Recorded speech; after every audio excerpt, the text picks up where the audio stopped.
Hey guys, we know you love these long 20-story videos and we love the feedback we get.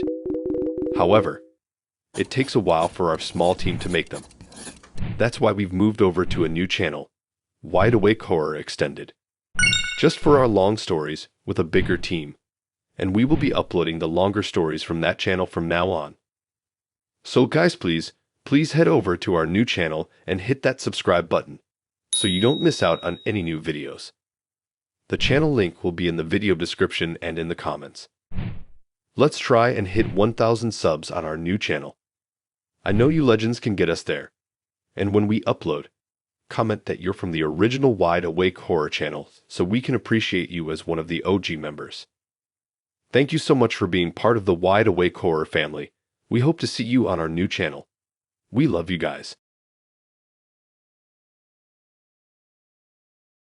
I never thought I'd be one of those people with a Tinder horror story.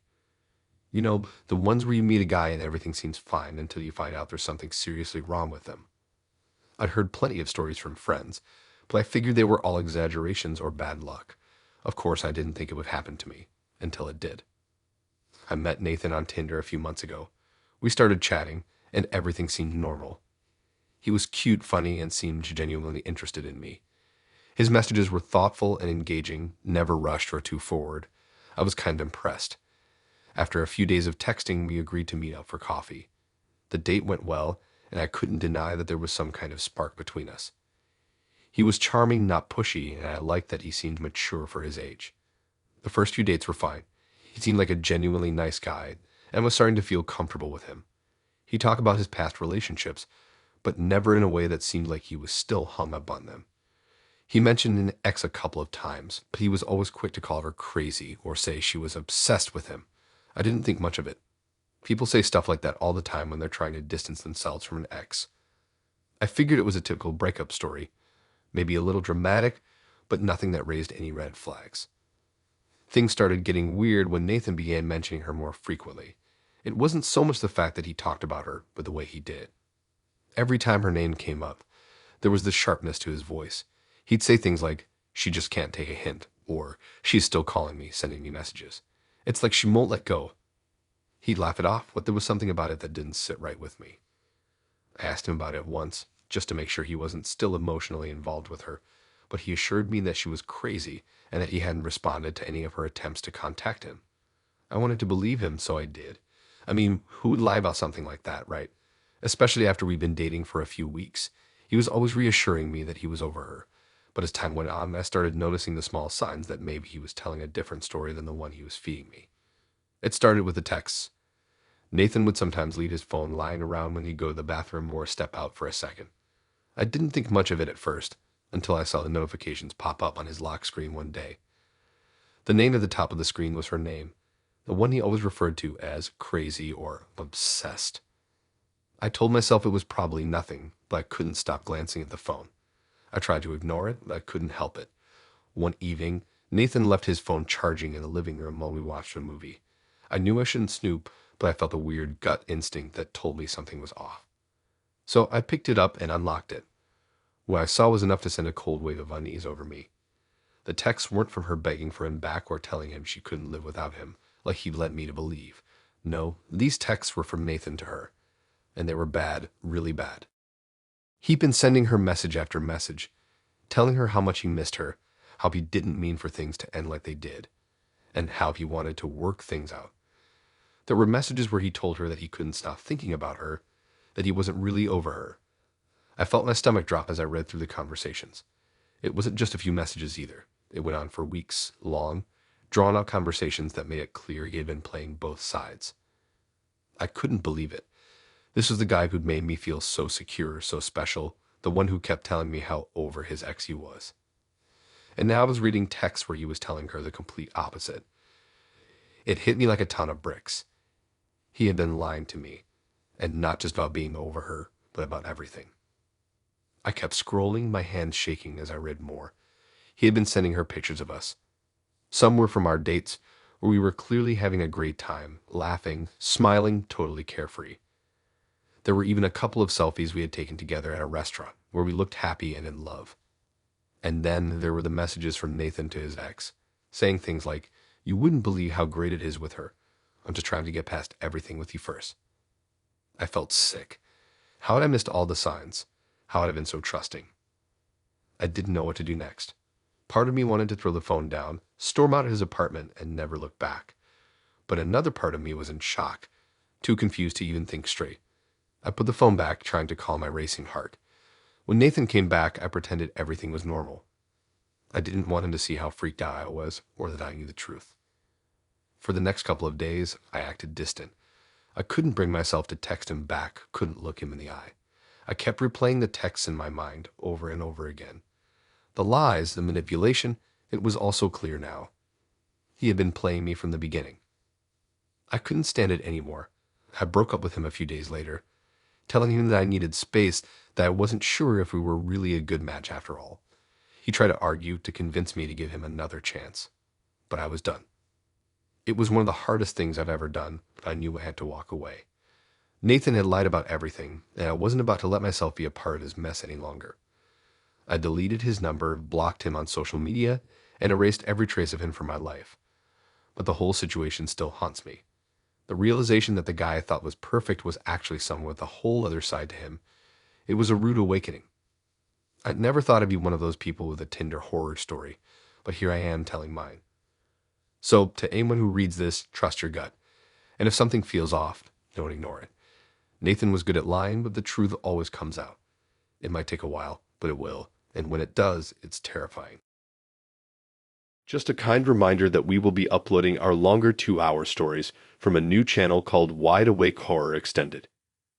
So please, if you haven't already, please head over and smash that subscribe button, just like you smashed the button on this channel. We really hope to see you there for the next upload. Enjoy the rest of the stories.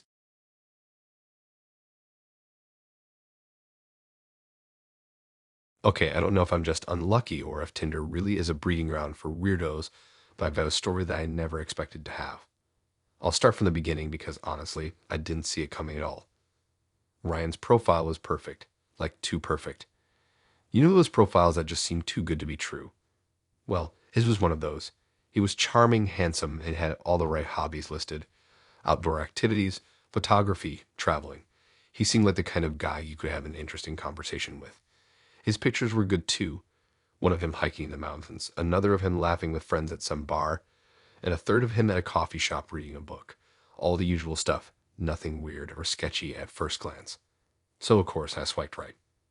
We started talking, and honestly, it was going really well. He was friendly, asked me questions about myself, and seemed genuinely interested in my responses.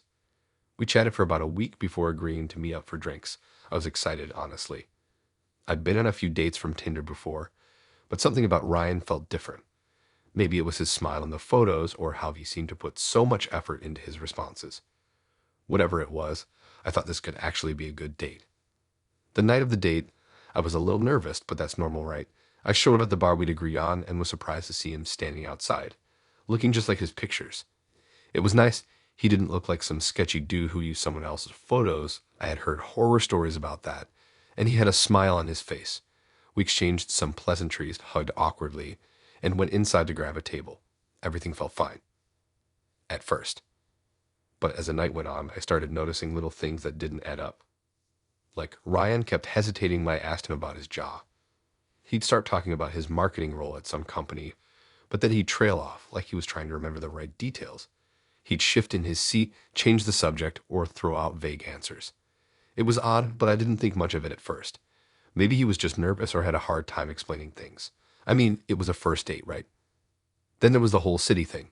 He mentioned a few times how much he loved living in the area, how he had lived here for years, but whenever I asked him about local spots, restaurants, landmarks, cool events happening around town, he seemed stumped. He had no idea about places I thought everyone knew about, like that popular food truck park that everyone goes to on weekends, or the annual street fair that's been going on for ages. It felt like I had to explain basic stuff to him. Like, if you've lived in a place for years, you should know about these things, right? I don't know, maybe I was just overthinking it. But by this point, I was starting to feel off. I couldn't put my finger on it, but something wasn't right. And then the kicker, we were talking about travel, which, if you know me, is one of my favorite topics, and he brought up this incredible trip he'd taken to some faraway country. He showed me a picture of himself there, standing in front of a famous landmark. I said something like, "That's such a cool photo." Where exactly was that again? He paused, looked at me, and then said, "Oh, I can't really remember the name of the place. It was a while ago." Wait, what? He had shown me the picture, and now he couldn't remember where it was taken. It felt like he was making it up as he went along. The whole thing started to feel less like a fun date and more like some kind of weird performance. It's like he was trying to impress me with these stories, but there were no actual details. I didn't want to be rude, so I just shrugged it off and changed the subject. But after a few more strange moments like that, I was getting a bad vibe. I don't know how to explain it. Maybe it was the subtle inconsistencies, or the way he couldn't quite answer basic questions about his life, but I started thinking that something wasn't adding up. That night, after we said goodbye, I went home, but I couldn't stop thinking about it. I know it's not healthy to Google people or do too much digging, but I was just curious. So I did something I'm not proud of. I searched his name. But here's where it gets really strange. I didn't find his name tied to anything that seemed right. No social media profiles, no professional links, but something felt off, so I decided to reverse search his photos. I mean, how hard could it be, right? I had his profile pics saved in my phone, so I threw them into Google's image search, just to see if they were linked to anything suspicious. I can't even describe the feeling when the results came up. All the pictures were stolen. They weren't even his. The hiking photo, that was someone else's. The coffee shop photo, not him. The pictures were real, but they were attached to someone else's name. A guy I found on Instagram, someone who lived in a completely different state.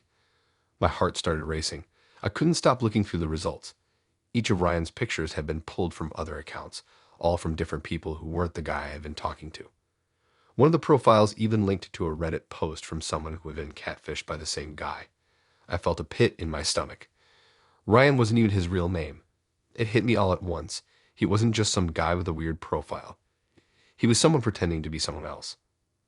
I don't know why, but I messaged him that night, asking him a couple of things about his job, his city, and his supposed trip. He didn't respond immediately, but when he did, his answers were even vaguer than before.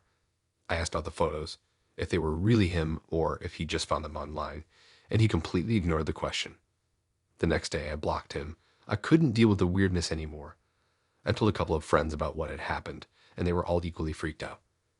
Now I'm sitting here, thinking about how I almost got tangled up in a situation that could have gone way worse. It's strange, you know. You see all these warning signs and red flags in retrospect. How did I not see it earlier?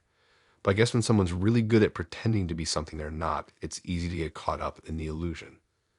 Moral of the story. If something feels off, it probably is. And if you find out someone's using fake pictures to be someone they're not, don't wait around. Trust your gut. You're better off without them.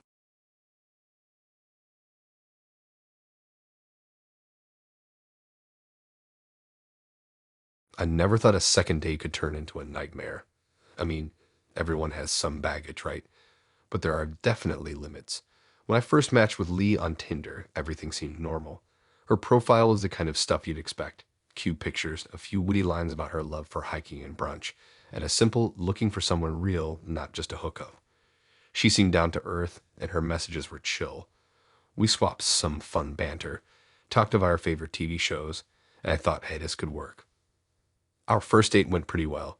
We met for drinks at a local bar, nothing too fancy, but we hit it off. She was easy to talk to, and the conversation flowed naturally. She was pretty confident and had a good sense of humor. Nothing at all out of the ordinary. I remember thinking, this is how it's supposed to be. She even talked about her ex a little bit, but it wasn't weird. She mentioned they'd broken up a while ago, and that she was still in touch with him every now and then. I didn't think much of it. People have exes, right? It wasn't anything I felt needed to be questioned. After that first date, we both agreed to meet again the following weekend. I was looking forward to it. We decided to keep it casual, dinner at her place. I was thinking we'd cook together or order something in, watch a movie, just relax. I showed up at her apartment around 7 p.m., a little nervous but excited. When I rang the bell, Leah opened the door, wearing a cozy sweater and jeans. She smiled, her eyes lighting up when she saw me. All good so far, right? We had a quick hug, and I walked inside. It smelled like garlic and herbs, so clearly she had been cooking. The living room was decorated with plants and comfy furniture, nothing too fancy, just a laid-back vibe. She offered me a drink, and we started chatting as she put the finishing touches on whatever she was making in the kitchen. It was all pretty normal until the doorbell rang again. Lee went to answer it, and I didn't think much of it at first, but then I heard voices. There was a pause, then I could hear them both talking in the hallway. I couldn't catch everything, but I distinctly heard Lee say, "He'll be fine. Just don't be weird, okay?" I was confused, but before I could even register what was going on, the door opened. Lee stepped back into the room with a guy I didn't recognize. He was tall, probably in his mid-30s, wearing a leather jacket and looking like he was fresh out of a gym, broad shoulders, a little too much cologne, and that kind of looked like he was expecting trouble. Definitely not the type of guy you'd expect to show up on a casual dinner date. Lee smiled and introduced him. "This is Matt," she said, her voice casual, like it was just another thing to throw in the conversation. "Matt's my ex. He likes to make sure I'm safe on dates." I blinked, trying to process the information.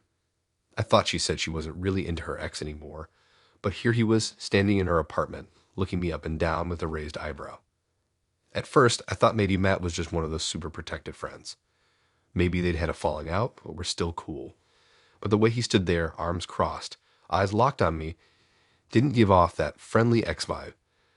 It was like he was trying to figure out if I was worth her time, or if I was a threat. It wasn't subtle. Lee, on the other hand, seemed perfectly fine with it, almost too comfortable. She smiled at me again and motioned toward the couch. "Let's sit down and chat while the food finishes up. You two get to know each other," she said, like this was totally normal. So there I was, sitting on her couch, trying to make small talk with Matt, who seemed completely disinterested in me. Every time I tried to say something, he'd either ignore it or respond with short answers. He wasn't even looking at me half the time. His focus was entirely on Lee, like he was trying to read her body language to figure out how comfortable I was making her. The whole situation felt off. I couldn't shake the feeling that something wasn't right. Lee seemed perfectly at ease, but I was starting to feel increasingly uncomfortable. Why was Matt even here? And why was Lee so okay with it? It wasn't like she had mentioned him being some kind of security guard. He didn't look like he was there to make sure I was safe.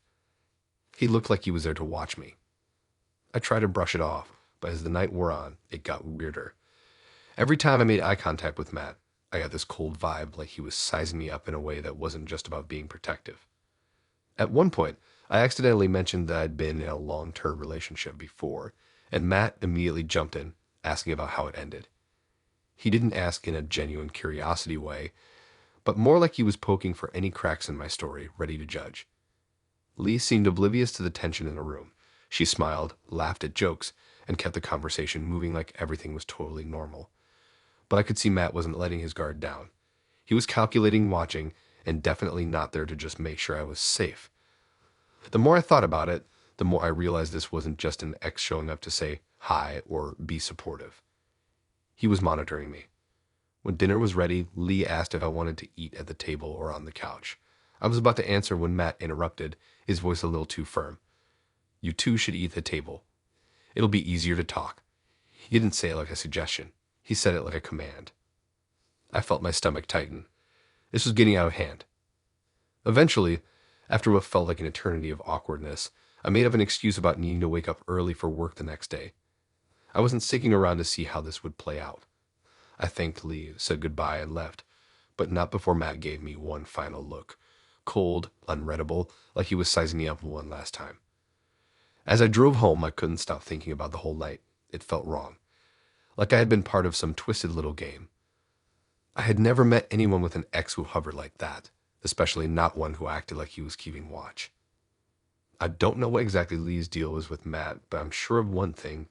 There was nothing normal about it. The whole thing left me feeling uneasy, like I'd walked into some messed up power dynamic I wasn't prepared for. I never texted Lee again after that night. Some things just don't sit right, and that was one of them. I don't think I'll ever fully understand what went down with Matt, but I know I'm not the type of guy who's willing to stick around to find out.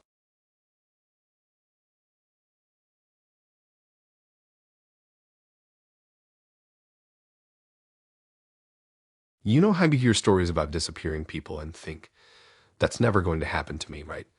Well, here's the thing, it did. And honestly, I still can't wrap my head around it.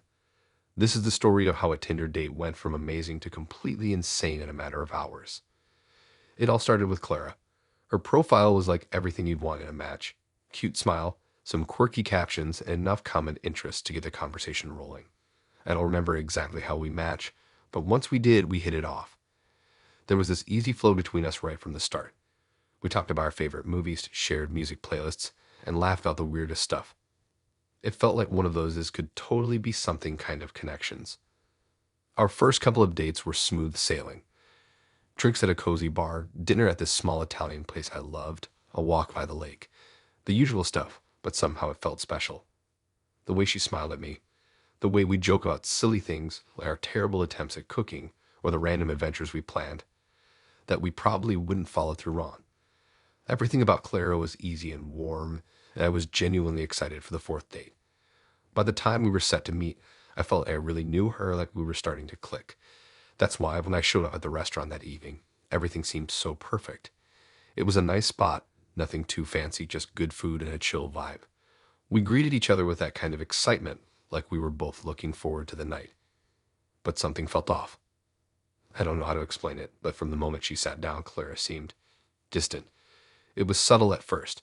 Her smile wasn't as wide as usual, and she wasn't laughing at my dumb jokes the way she normally did. At first, I thought maybe it was just a bad day or something on her mind, so I didn't push it. I made a couple of casual remarks about work, about a funny thing that happened to me earlier in the day, but her responses were short, almost distracted. Then, halfway through the meal, Clara excused herself to go to the restroom. I didn't think anything of it. People get up to use the bathroom all the time, right? But she was gone for a long time, way longer than anyone should be.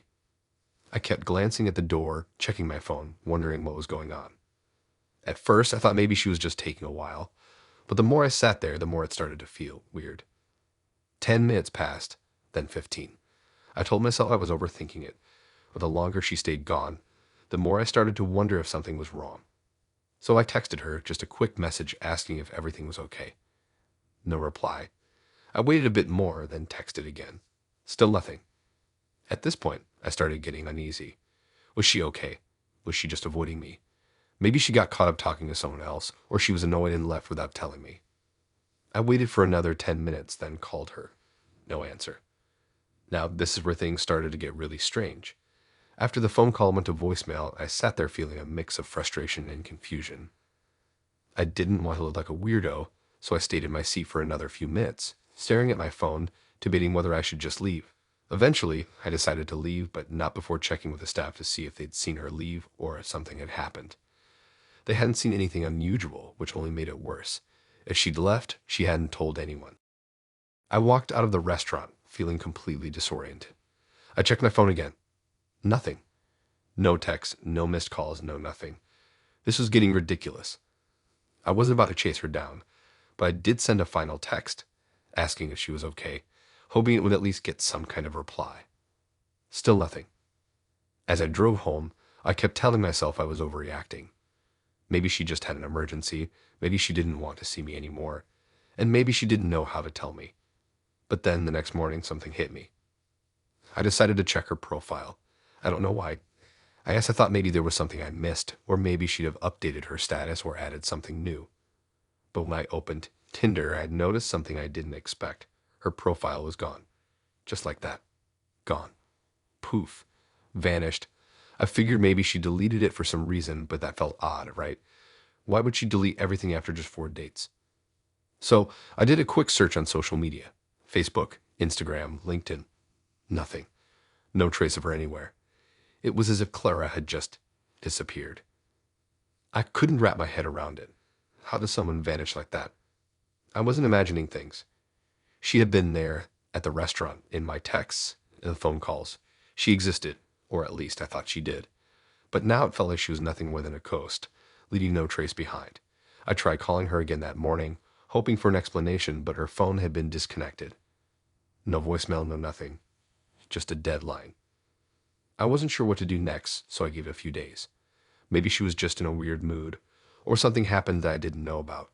But after a week went by and I still hadn't heard a word, I realized I wasn't going to get an answer. No text, no call, no explanation, and no Clara. To this day, I still don't know what happened. Maybe I'll never know. Did she just ghost me for no reason? Or did something much darker happen that night? I can't tell you. All I know is that she's gone, And I'll never forget the weird, unsettling feeling of waiting at that table alone, watching the door, wondering why Clara never came back.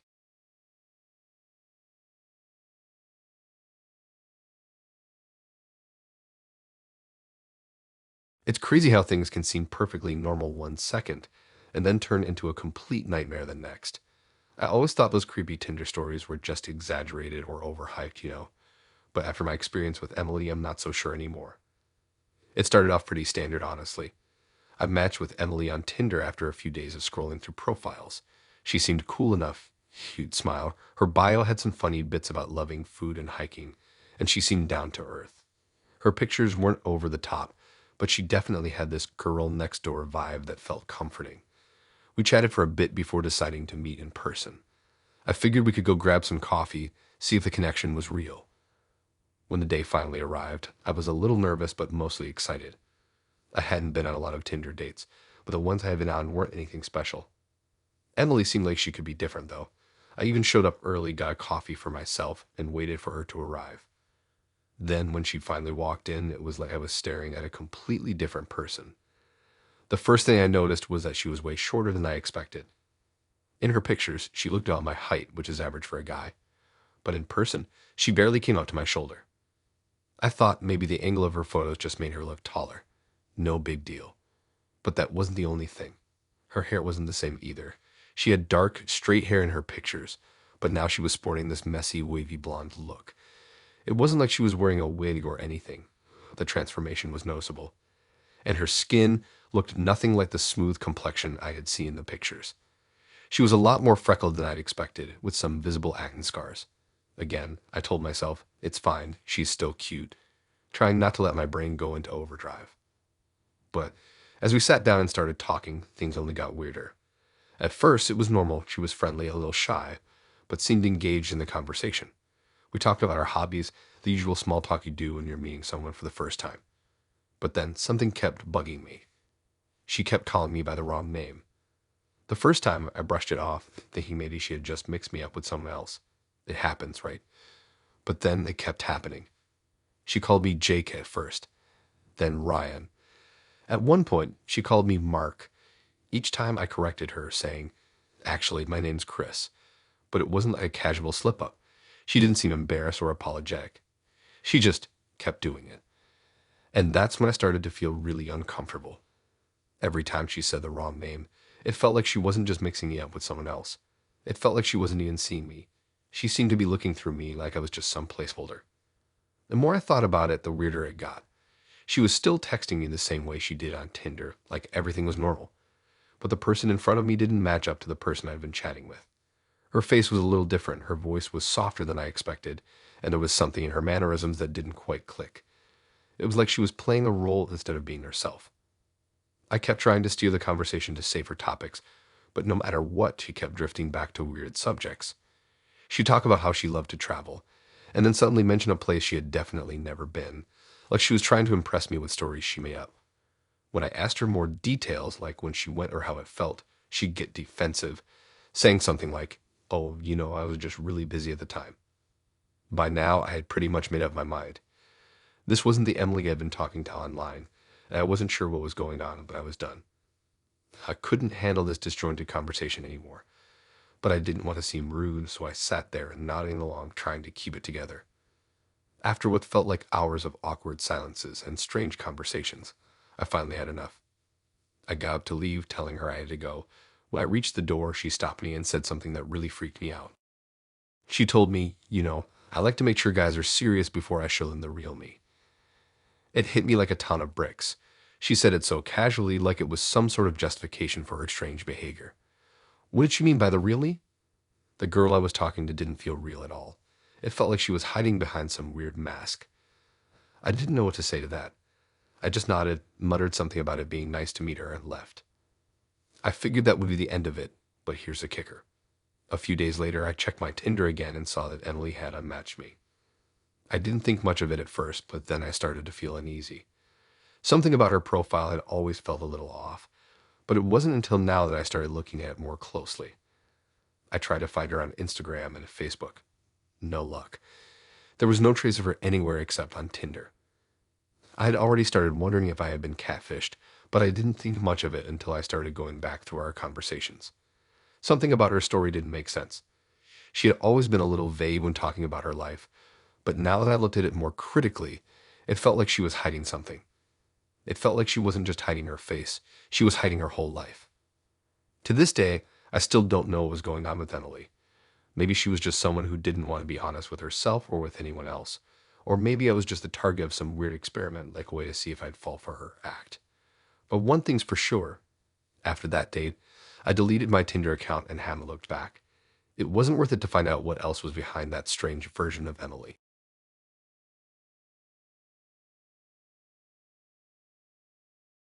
I thought it was just going to be another casual Tinder date.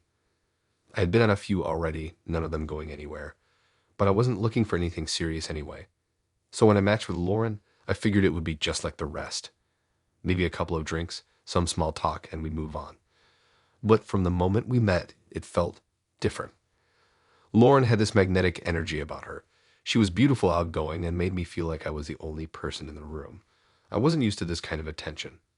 I thought it was refreshing at first. We had an amazing first date, laughing over tacos and talking about everything under the sun. Honestly, I was kind of impressed by how easy it was to talk to her. But after that, things started to shift in a way I didn't expect. It started off slow with texts here and there after our first date. She'd send a message asking about my day or comment on something I'd posted on Instagram. It was normal at first, a little clingy maybe, but nothing that would raise red flags. We went on a second date a few days later, and it went even better than the first. We clicked even more, had dinner, went for a walk by the lake. By the end of the night, I thought, hey, maybe this could turn into something real. Then came the third date. That's when things started to get weird. After we met up for dinner, she seemed more excited than usual, almost like she couldn't wait to talk to me about something. We sat down, ordered drinks, and it was like we were in our own little bubble. But the conversation quickly took a turn I wasn't prepared for. Lauren started asking questions. It wasn't just about how I was doing or what I like to do for fun anymore. She asked about my routine, why I usually wake up, what time I leave for work, when I go to the gym, how long I stay there. At first, I figured she was just curious, maybe wanted to know more about my life. But the more she asked, the more uncomfortable I started to feel. I tried to brush it off as her just being overly interested, but the questions kept coming. She was obsessed with knowing the smallest details. How I liked my coffee, what time I usually go to bed, if I watched a certain TV show at the same time each week. I didn't think much of it at first, but it was starting to feel intrusive. That night, she texted me nonstop. She kept asking for more details, even about my childhood, my family, my best friends. It wasn't a getting to know you vibe. It was more like she was trying to map out my entire life. I tried to keep things light, answered some questions, but eventually I started getting annoyed. But then, a few days later, something really freaked me out. I was at work when Lauren sent a message saying, I've been thinking a lot. And I just feel like we're so in sync. We're really clicking, you know? Okay, that's sweet, I guess. But then she followed it up with, have you ever thought about moving in together? I mean, we're basically already living the same routine. It would save so much on rent. I paused, staring at the screen for a good minute. I was kind of taken aback, unsure if she was joking or if she seriously meant it. We hadn't even known each other for a month, and she was talking about moving in together. I had no idea how to respond. So I played it cool, sent a text back that was vague and lighthearted, something like, ha, that's a little quick, don't you think? I didn't want to be rude, but the idea was insane. But instead of backing off, she doubled down. Over the next few hours, she started sending me pictures of apartments, just random places she thought would be perfect for us. She wasn't joking. She was serious. At that point, I realized this wasn't just a minor red flag. It was a whole damn red flag parade. Something was off with her, and I had to get out before it escalated. I pulled away a bit after that. I stopped responding to her texts right away, not wanting to lead her on. She started texting me more, asking if everything was okay, telling me she missed me, telling me how much she thought about me. And every time she did, I felt more and more trapped. But then it got worse. She started showing up at places where I was without warning.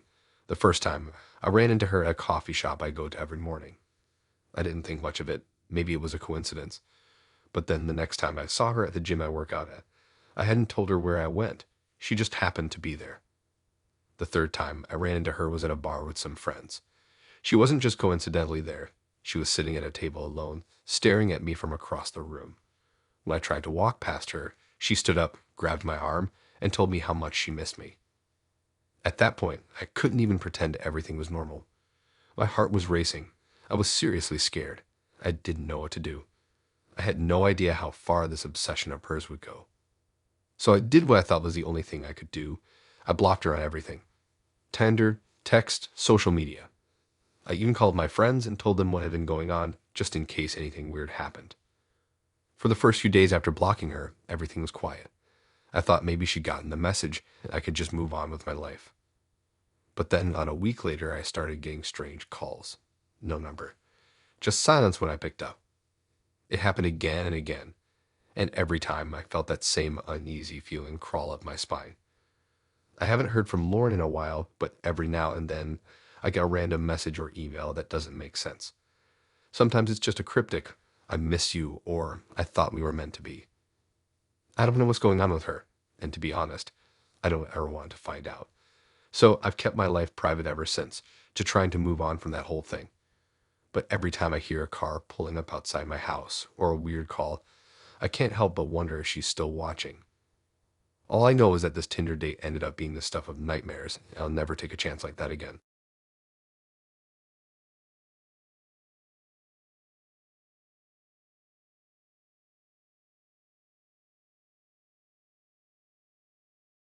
I've always thought I had a pretty good sense of who people were, especially after spending a few weeks chatting with them on Tinder. So when I matched with Danielle, it seemed like one of those stories where everything just clicks. We hit it off immediately, and the conversation was so easy that I actually started looking forward to seeing her. She was smart, funny, and seemed super down to earth. Our first 2 dates were relaxed, with lots of laughs and zero awkward silences. I was excited for the third date, hoping to get to know her even better. It was a quiet Saturday night when we decided to meet up at a little bar in the city. Nothing fancy, just a chill place to grab drinks and talk. We'd been texting nonstop leading up to it, so I was already in a good mood. When I saw her walk in, my stomach did that familiar little flip. She looked even better than I remembered, and as usual, we fell into easy conversation right away. The night was going great. We laughed about stupid things, had a couple of drinks, and talked about everything from our childhoods to our favorite movies. It felt like we were genuinely connecting, and I was really starting to think this could go somewhere. Then, towards the end of the night, she excused herself to go to the bathroom. I was sitting there, sipping my beer, when she came back to the table and rolled up her sleeve. She was wearing a long-sleeved shirt, so I didn't think much of it at first. But then she revealed the tattoo on her inner arm. It was my full name. I froze, staring at it in disbelief. It wasn't some vague reference or something random like, "I love you," or a generic phrase that could apply to anyone. It was my name, all of it, first, middle, and last. Clear as day, right there on her skin. I honestly thought I was hallucinating for a second. I had to blink a few times to make sure I wasn't seeing things. My mind was racing and I felt my heartbeat quicken. How did she know my full name? Sure, we'd been talking for a few weeks, but we hadn't gone deep into personal details. I had told her my first name, obviously, but I definitely didn't share my middle name or last name. We hadn't even exchanged social media accounts yet, so there was no way she could have just Googled me. I stared at the tattoo, trying to figure out how to ask her about it without sounding like a total freak. It wasn't even that I was immediately scared, just confused. How could anyone have my full name tattooed on them, especially after only knowing me for a short time?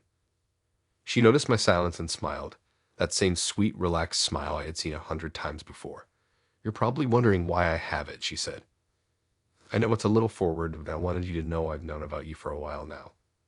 That's when the chills started to settle in. The casual way she said it made my skin prickle, my stomach turned. "Known about me?" I asked, trying to sound calm, but my voice came out strained.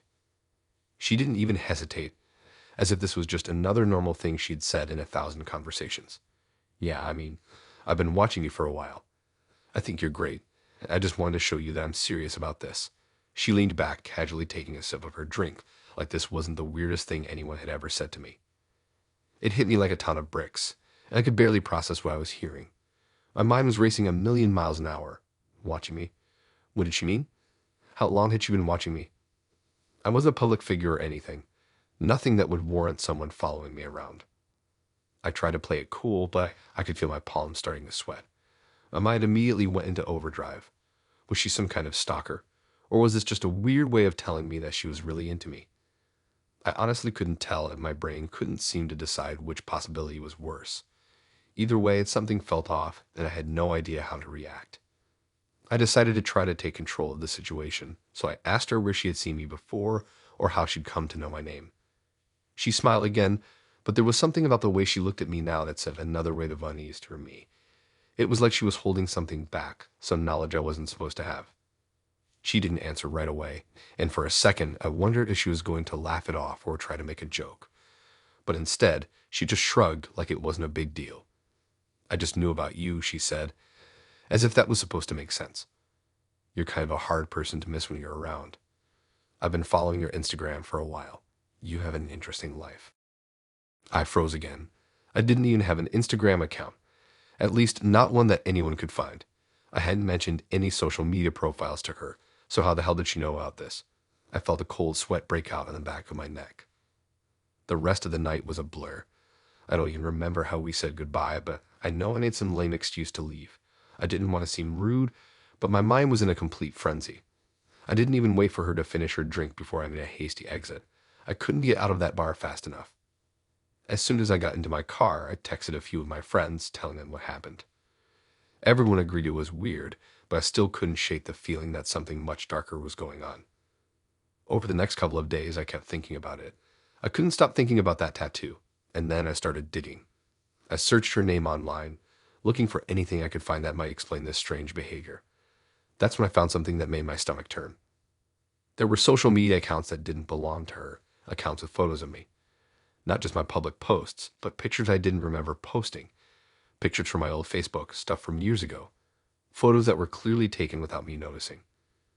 I don't know what her deal was, but I haven't seen her since that night. I blocked her number, deleted any possible traces of contact, and told my friends what happened. I still don't know what her real intentions were, but I'm pretty sure I'm better off not finding out. Now, every time I meet someone new, I can't help but wonder, what if they know more than I think they do?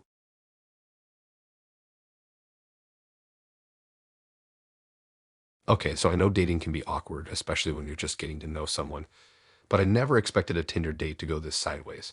Rachel seemed like the perfect match. Her profile was sweet and down to earth. No weird gimmicks or overly polished photos. She liked hiking, movies, and cooking, which is basically my entire vibe. After chatting for a few days, we decided to meet up for a dinner date. It was low-key, just grabbing some pizza at a spot downtown that wasn't too fancy but had great reviews. Everything was going smoothly until Rachel dropped a bombshell on me. I showed up to the restaurant a little early as usual just so I could get a table and settle in. I'd barely sat down when Rachel walked in. She looked great, her dark hair in soft waves, a cozy sweater, and a smile that made me feel instantly at ease. But then she did something I wasn't expecting. She didn't walk over to the table where I was sitting. No, she turned and waved at a group of people coming through the door.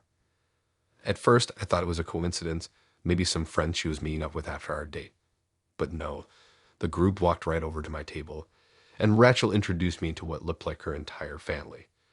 There was her mom, her dad, her older brother, and even a couple of younger cousins who looked like they were still in high school. I wasn't sure if I should stand up and shake everyone's hand, or just roll with it and go along like this was totally normal. Rachel's mom was the first to sit down. She didn't even wait for me to offer her a seat. She just plopped down right across from me like we'd been longtime friends. Her dad followed, sitting next to Rachel, and the rest of the crew followed suit. It was so bizarre. It felt like I was at a family reunion, not on a first date. But Rachel seemed perfectly comfortable with it, so I tried to relax, not wanting to be rude. The waitress came over and Rachel ordered for everyone, including me. I had no clue what they were all planning to eat, but I just nodded along, figuring I could sort it out once the food came. Meanwhile, Rachel's family wasted no time in getting the conversation started. Her mom immediately asked me what I did for a living, but not in the casual "what's your job" way. More like she was sizing me up, trying to figure out if I was good enough for her daughter. It didn't take long for the questions to get intense. Her dad, who had a serious face the entire time, asked me how long I'd been thinking about marriage. I was caught off guard. I mean, I'm 28 and sure, I thought about the future, but I wasn't ready to talk about it on a second date with someone I barely knew. It wasn't like we'd even talk about anything serious yet, just the usual first date stuff. Yet here I was surrounded by her family, and they were grilling me about my life plans. It was weirdly intense, like they expected a detailed roadmap for the next 10 years. As the dinner progressed, things didn't get better. Rachel's brother, who was a few years older than her, chimed in, asking me about kids. "How many are you planning on having?" he asked, looking at me with a raised eyebrow. I felt my stomach drop. Kids? What was this? A job interview or a date? Her younger cousins giggled as they passed around breadsticks, but no one seemed to notice how uncomfortable I was. Rachel seemed perfectly at ease, casually glancing at her phone while her family continued to interrogate me. Her mom went on to ask what I could offer Rachel in the next 5 years. I was honestly at a loss for words. I mean, I was offering her a date. That's what I was doing. But apparently, that wasn't enough. The questions became more pointed. "Do you have savings?" her dad asked. "How much do you think you can contribute to a family? Will you be able to take care of Rachel if something happens?" At this point, I was getting that feeling in my gut, the one you get when you realize you're in way too deep and you can't figure out how to get out without it being awkward. I tried to steer the conversation in a different direction, asking Rachel if she wanted to talk about something more relaxed. But she just smiled, completely oblivious, and asked me if I liked hiking, which was, admittedly, one of my favorite things to do. But it didn't make sense to change the subject when her family was firing these kinds of questions at me. I started feeling like I was trapped, like I couldn't just leave without causing a scene. And it didn't help that Rachel kept smiling at me like everything was totally normal. At one point, her dad even asked if I'd be okay with living in the suburbs in the future. He was so casual about it, as if it was just a gig. But I had no idea where I saw myself living 5 years down the road. Definitely not tied down to a suburban house and kids, at least not anytime soon. By the time the check came, I was exhausted. I had barely eaten my food, too stressed out by the constant questioning. The entire family watched me as I pulled out my wallet to pay, almost like they were making sure I could afford dinner, let alone the potential future they had in mind for me. I was beyond ready to leave, but I couldn't get out of there fast enough. Rachel's mom made a point of complimenting me on how well I handled the family interview, and I could only muster up a weak smile. Once we said our goodbyes, Rachel walked me in my car, and I couldn't even look her in the eye. She seemed happy, which made it worse. I wasn't sure what she was expecting, but I was definitely not feeling it anymore. It wasn't just the questions. They were way too forward for a second date, but the entire vibe of the night. Her family had made me feel like I was auditioning for a role I didn't even sign up for. That night, I sat in my car outside my apartment, texting my friends about what happened. I didn't even know what to do or say to Rachel at that point. When she messaged me a few hours later asking if I wanted to hang out again, I didn't reply. I couldn't. I've never gone on a second date with anyone where their family had such a big presence. I get that families are important, but I'm not ready to be put on the spot like that, especially not after one date. What I really needed was a casual connection, not an interrogation. I still wonder what Rachel was really looking for, though. Was she looking for someone to settle down with right now, or was this just her family putting way too much pressure on us? Either way, it didn't feel right, and I'm honestly still recovering from that night.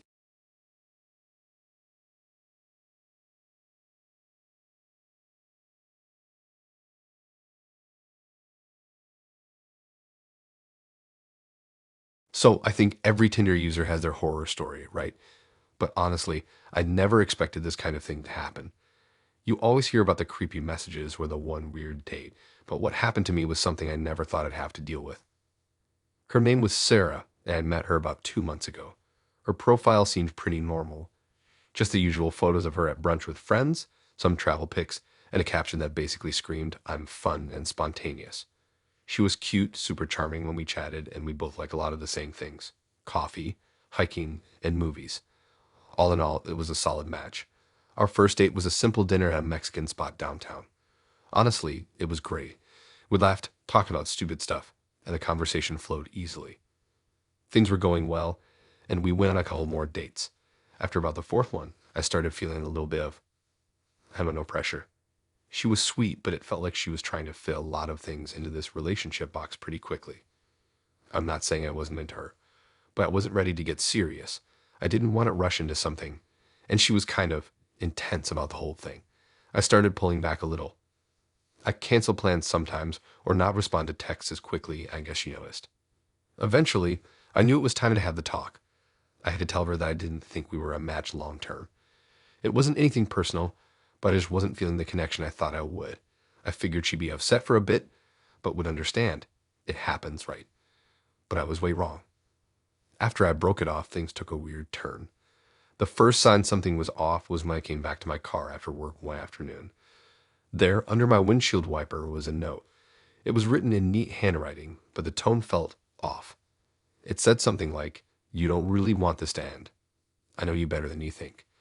At first, I thought it was just some kind of joke, or maybe she was just a little upset. But then I saw the handwriting was the same as the note she'd sent me on our first date. A cute, "Can't wait to see you again." Note tucked into my coat pocket. This was different, though. It was colder, more desperate. I thought, okay, maybe I'd given her the wrong impression. So I did what I thought was the best thing. I ignored it. I didn't text her back. I didn't want to escalate things, so I figured just letting it be was the way to go. But that didn't work. The next day, I found another note on my car. Same handwriting. This time it said, "I know you're still thinking about me. Why are you making this harder than it has to be?" I immediately felt weird. There was something in that message that made my stomach drop. I tried to convince myself it was just her being emotional and that I was overreacting, but deep down I knew something was off. A few days later, I was sitting at a coffee shop when I got a text from an unknown number. The message was short, but it made me freeze. "I miss you. We're not done yet." Okay, at this point, I knew I had to do something. I blocked the number, but then things started to get even stranger. Over the next week, I would find random notes on my car, under the windshield, tucked into the door handles, even wedged in the cracks of my tires. Every time I go to work or after I get home from the gym, they were. All of them had the same kind of message. "You don't really want this to end," or "I know what we have. Don't pretend it's nothing." Sometimes there would be a flower taped to the paper, or a quote from a love song that I had no idea she liked. It got worse. I started noticing little things around my apartment too, like random objects in my place being out of place. I'd come home from work and find that my shoes were moved, or the books on my shelf were shuffled around. The creepiest part. My apartment door would sometimes be unlocked when I was sure I locked it before leaving. But every time I checked the locks, everything seemed fine. Nothing was missing, nothing broken. But I just couldn't shake the feeling that someone had been inside. One night, a week after I'd blocked her, I was watching TV when I heard a light tapping on my window. I froze. At first, I thought it was just the wind or a branch brushing against the glass, but then I heard it again, clearer this time, like someone was knocking.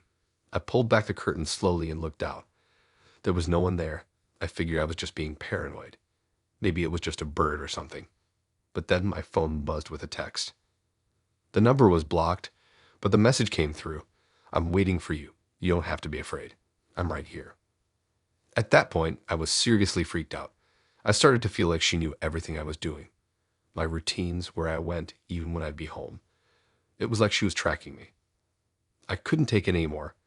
The next day, I decided to go to the police. I didn't even know what I was supposed to say, but I felt like I had to report something. They took my statement, but they didn't seem too concerned. They told me they'd look into it, but didn't really think there was anything illegal going on yet. They told me if it continued or escalated, they'd have more to work with. I didn't want to just sit and wait, so I started taking precautions. I changed all my passwords, put up some security cameras around my place, and started parking further away from my apartment building. I didn't want to make it easy for her to find me. Things finally started to calm down after a few weeks, and I didn't hear from her. I moved to a new place just in case, and honestly, I haven't heard from her since. But even now, I can't help but feel like she's still out there. I still get that sense that she knows where I am, even though I haven't seen her in months. I guess the scariest part is realizing how quickly someone can cross a line, especially when you're just trying to be nice and let things down easy. What started out as a harmless Tinder date turned into something I can't fully escape, and I honestly don't know if I ever will.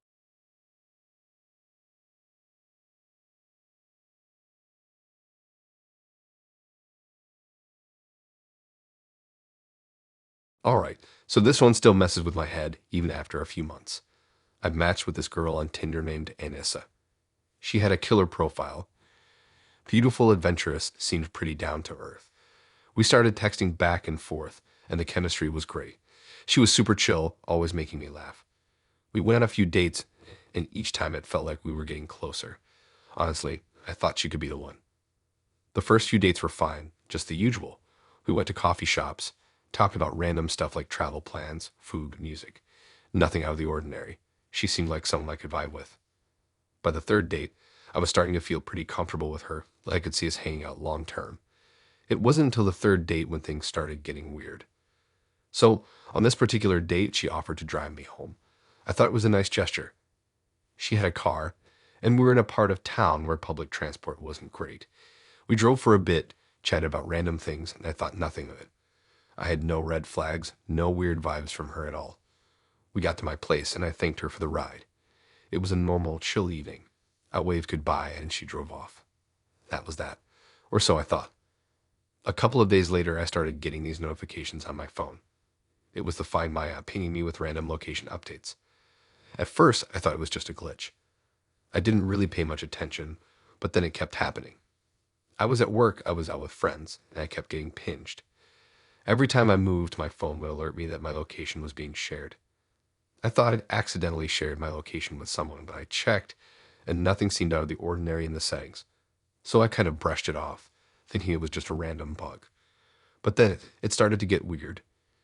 One night, I was leaving a bar with some friends, and I checked my phone again. It was late and I was tired, but the notifications just wouldn't stop. I opened up the Find My app to check where the location was being shared, and that's when I saw something that made my stomach drop.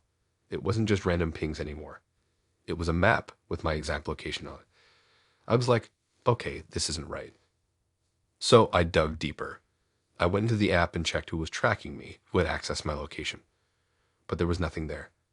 No one in my contacts. Nothing at all. It was like some random person had access to my phone. That's when the sinking feeling in my chest started to grow. I started thinking about it. Could it be someone I knew?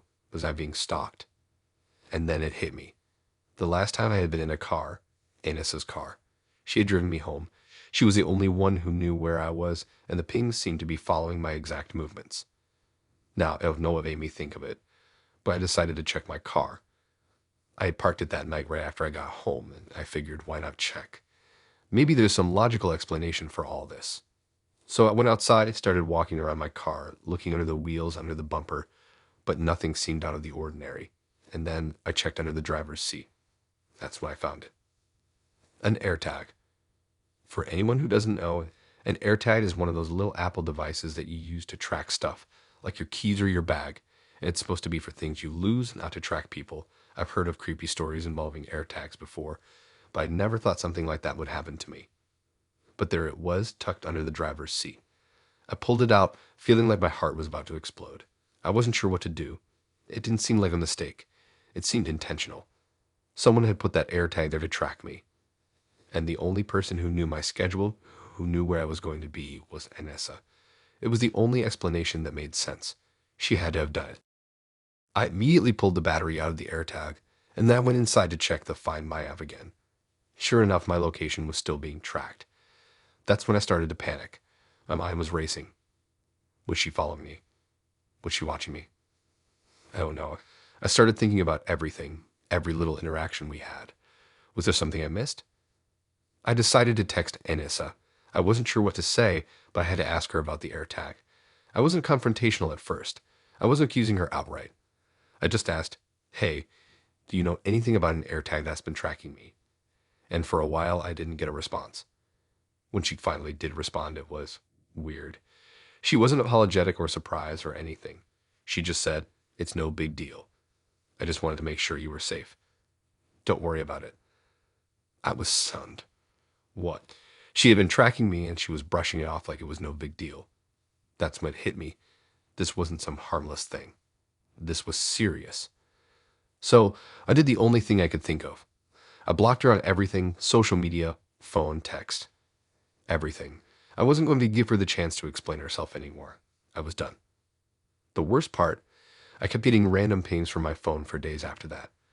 My location was still being shared, even though I had blocked her. It was like she was trying to get into my life in some way to control me. I felt like I couldn't escape.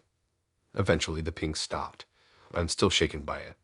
I don't know if she had a plan or if this was just some messed up obsession, but I never heard from her again. I never saw her again. That whole situation made me realize how careful we all have to be when dating online. You think you know someone after a few dates, but sometimes you have no idea who they really are. And now every time I go anywhere, I double check my car, my phone, everything. I just hope I never run into anyone like that again.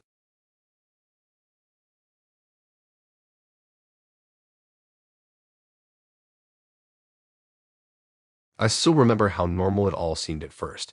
One of those Tinder matches that felt like it might actually go somewhere. His name was Josh, and when we started talking, he seemed so easygoing. He was funny, charming, and had this way of making me feel like we were already old friends. I've been on enough awkward dates to know the vibe, and this one didn't feel weird at all. He was cute, had a decent job, and had that whole I'm so effortlessly cool vibe about him. It had been a few days of texting, sending memes back and forth, talking about the stuff we liked, and a few flirty comments here and there. I'll admit I was starting to get excited about meeting him in person. We agreed to hang out at his place one evening. He mentioned something about ordering food and watching movies, which sounded chill enough. I'm not the type to rush things, so I wasn't expecting anything crazy. Just a casual date. So I show up at his apartment. From the outside, it seemed totally normal. One of those buildings that looks a little too old and grimy, but not sketchy enough to be a red flag. The buzzer worked, I went up, and when I knocked on the door, Josh answered. He was just like his pictures, except in person. He looked a little more nervous than I expected. Maybe he was as anxious as I was. I figured we'd both loosen up once we started talking. He invited me inside, and that's when things started to feel off. His place was kind of a mess. Not, oh, I haven't cleaned in a while kind of mess, but more like I'm not really sure if I know how to clean kind of mess. There were piles of clothes on the couch, old takeout containers scattered around, and the smell of something burning faintly in the air. But hey, no big deal, right? Everyone has their quirks. I mean, I'm not exactly a neat freak either, so I shrugged it off. We sat down, chatted for a while, and he ordered us food. The conversation was easy at first, but it didn't take long for things to start feeling weird. It was little things at first. He kept complimenting my appearance, which wasn't out of the ordinary, but it wasn't like normal compliments. It was more like he was examining me, trying to figure something out. It was the way he looked at me when he said things like, "Wow, you have such unique eyes," or "I love how your hair looks like it's almost glowing in this light." I mean, I get it. Everyone likes a good compliment, but his felt off. Like he was noticing things that I didn't even think about. But I didn't say anything. Maybe I was overthinking it. The weird comments kept coming. He mentioned how my skin was so smooth like porcelain and how I had this effortless grace. It started to feel less like a compliment and more like he was studying me. At first, I thought it was just his way of flirting, but it started to make me feel uncomfortable. I didn't want to be rude or make a scene, so I kept smiling, nodding along, trying to act like everything was normal. Then came the weirdest part of the night. He asked me how I wanted to meet his roommate. I'd never heard him mention a roommate before, and when I asked him about it, he kind of brushed it off, saying he usually kept to himself and didn't come out much. I was starting to get a little weirded out, but again, I didn't want to make a big deal out of nothing. I figured it was just some awkwardness, and I could leave whenever I wanted. But the vibe was definitely shifting. It felt like Josh wasn't really paying attention to me anymore. He kept glancing over at the hallway, where the door to what I assumed was his bedroom was. I kept hearing noises coming from there like footsteps, but whenever I looked, the hallway was empty. By then, I had enough. I told him I was getting tired and was thinking about heading home. But when I stood up to grab my jacket, things got really strange. The door was locked. At first, I thought I was just being silly. Maybe I hadn't pulled the door all the way shut when I came in. I tried to turn the handle, but it wouldn't budge. I knocked, figuring maybe Josh had locked it for some reason and forgot to unlock it. He came over, looked at the door, and just kind of stared at it for a second. "That's strange," he said, like he was genuinely confused. "What do you mean?" "There's no lock on this door." I felt my stomach drop. I wasn't imagining things. I'd seen it. The lock was there. I pulled on it again, tried to jiggle the handle, but nothing. It was stuck. He seemed almost amused. "You came in through the front door, right?" he asked casually. His eyes flicked to the hallway again. "I mean, there's no lock." There never was a lock. I couldn't understand what he meant. This was his apartment, right? He had to know there was a lock on the door. I started getting this creeping feeling that something wasn't right. And then he pulled out his phone. My heart started beating faster. He scrolled through his pictures, and I thought maybe he was showing me a funny meme or something to lighten the mood. but he showed me a picture of me walking toward the door, taken from the other side of the hallway. The thing was, I hadn't seen anyone on the other side of the hallway when I walked in. I looked closer at the picture, and my blood ran cold. I wasn't alone in the hallway. There was someone standing in the shadows, just behind the edge of the door frame. A tall figure with their head tilted slightly, like they were watching me. "Who was that?" I asked, my voice shaking. Josh just looked at me almost blankly. "That's my roommate. He likes to keep to himself, like I said." He didn't want to interrupt. I froze. I don't even know how to explain it. I'd been in that apartment for hours and I hadn't seen anyone but Josh. But now seeing the figure in the picture, the whole thing hit me like a ton of bricks. The weird compliments, the glances toward the hallway, the strange noises I'd heard. It all made sense in a way that made me want to run out of there immediately. I backed away from Josh, trying to get to the door, but he stepped in front of me. I don't even remember what he said, but the look on his face wasn't right. It wasn't the face of the guy I've been talking to for days. It was something else. Something cold, distant. I don't know how I got out of there. I don't know if I managed to unlock the door or if Josh let me go. But I remember sprinting down the stairs, not looking back until I was halfway down the street. My heart was pounding and I could feel my hands shaking. I never went back on Tinder after that. I still wonder sometimes about the roommate. Was he just some creepy guy who liked to watch people, or was Josh somehow in on it? Either way, I'm pretty sure I dodged a bullet, but it still haunts me to think about how close I came to being caught in whatever twisted game they were playing.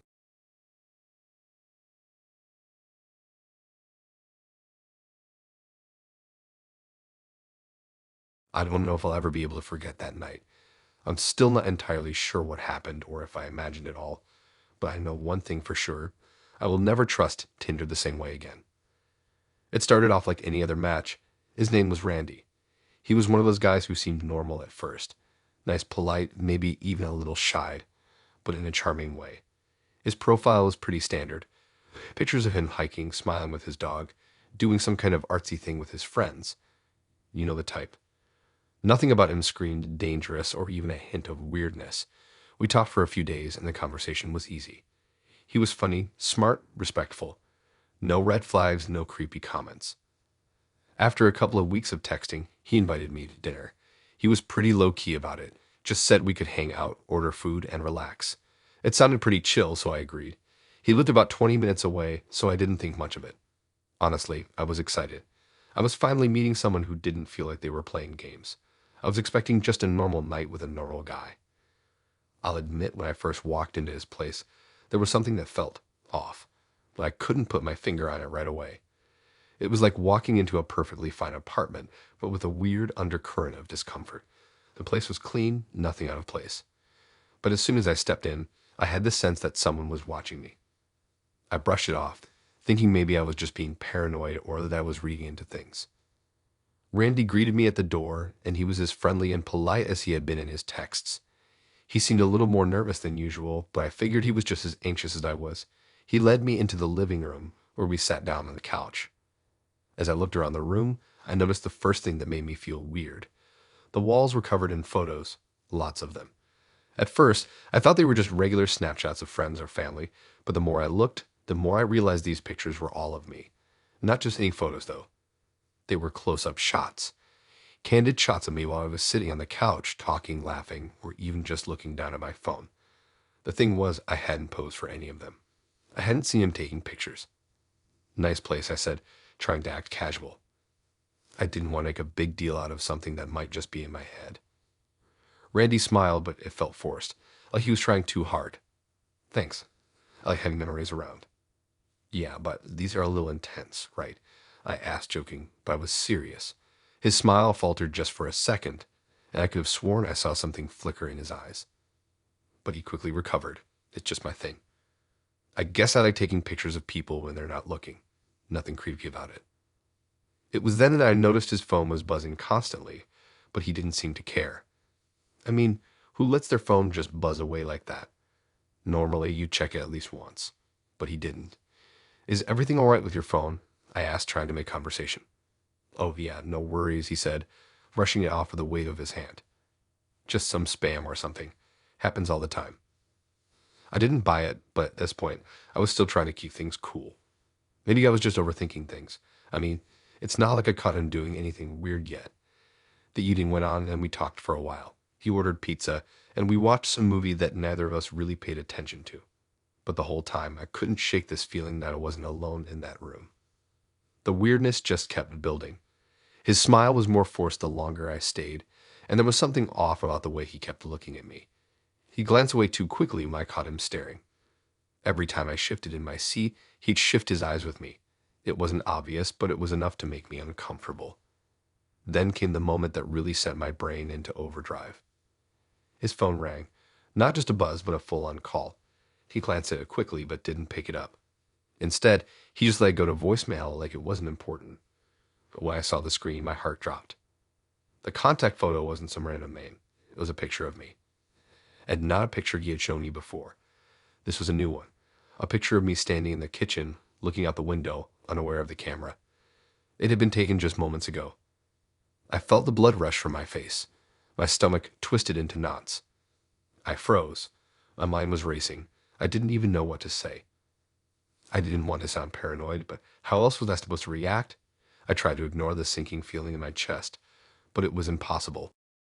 Randy saw my face and smiled again. That same strained, fake smile.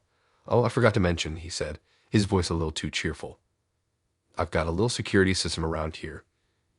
Cameras and stuff. Just for protection. You never know these days, right?" I felt my heart hammer in my chest. The walls started closing in, and I could hear the buzzing of his phone in the background growing louder. I couldn't get the picture of me out of my head, the one I didn't know existed. Was he tracking me? Watching me? Everything felt wrong. I tried to stay calm, but my whole body was on edge. I had to leave. I don't know how, but I had to get out of there. I stood up, trying not to act panicked. Randy didn't seem to notice, or at least he didn't care. He was too busy watching me. It was like he was waiting for me to make the next move, to see how far I would push it. I made my way to the door. I thought about asking him why he had pictures of me, why he had cameras set up in his apartment, but I knew if I did, he'd just come up with some excuse. The longer I stayed, the more it felt like I was trapped in a game I didn't want to play. When I reached the door, I turned around one last time. Randy was still sitting on the couch, that same fake smile plastered on his face. "Thanks for the dinner," I said quickly, my voice barely above a whisper. He nodded, but didn't say anything. I slammed the door behind me and practically ran to my car. My hands were shaking so badly I could barely get the key in the ignition. I didn't look back once, but I could feel him watching me. I know it sounds crazy, but I felt it. I didn't even block him on Tinder. I deleted the app entirely. I couldn't bring myself to go back on there, not after that night. I don't know who Randy really was or what he was planning, but I know I got up just in time. And honestly, I'm not sure I'll ever trust anyone I meet online again.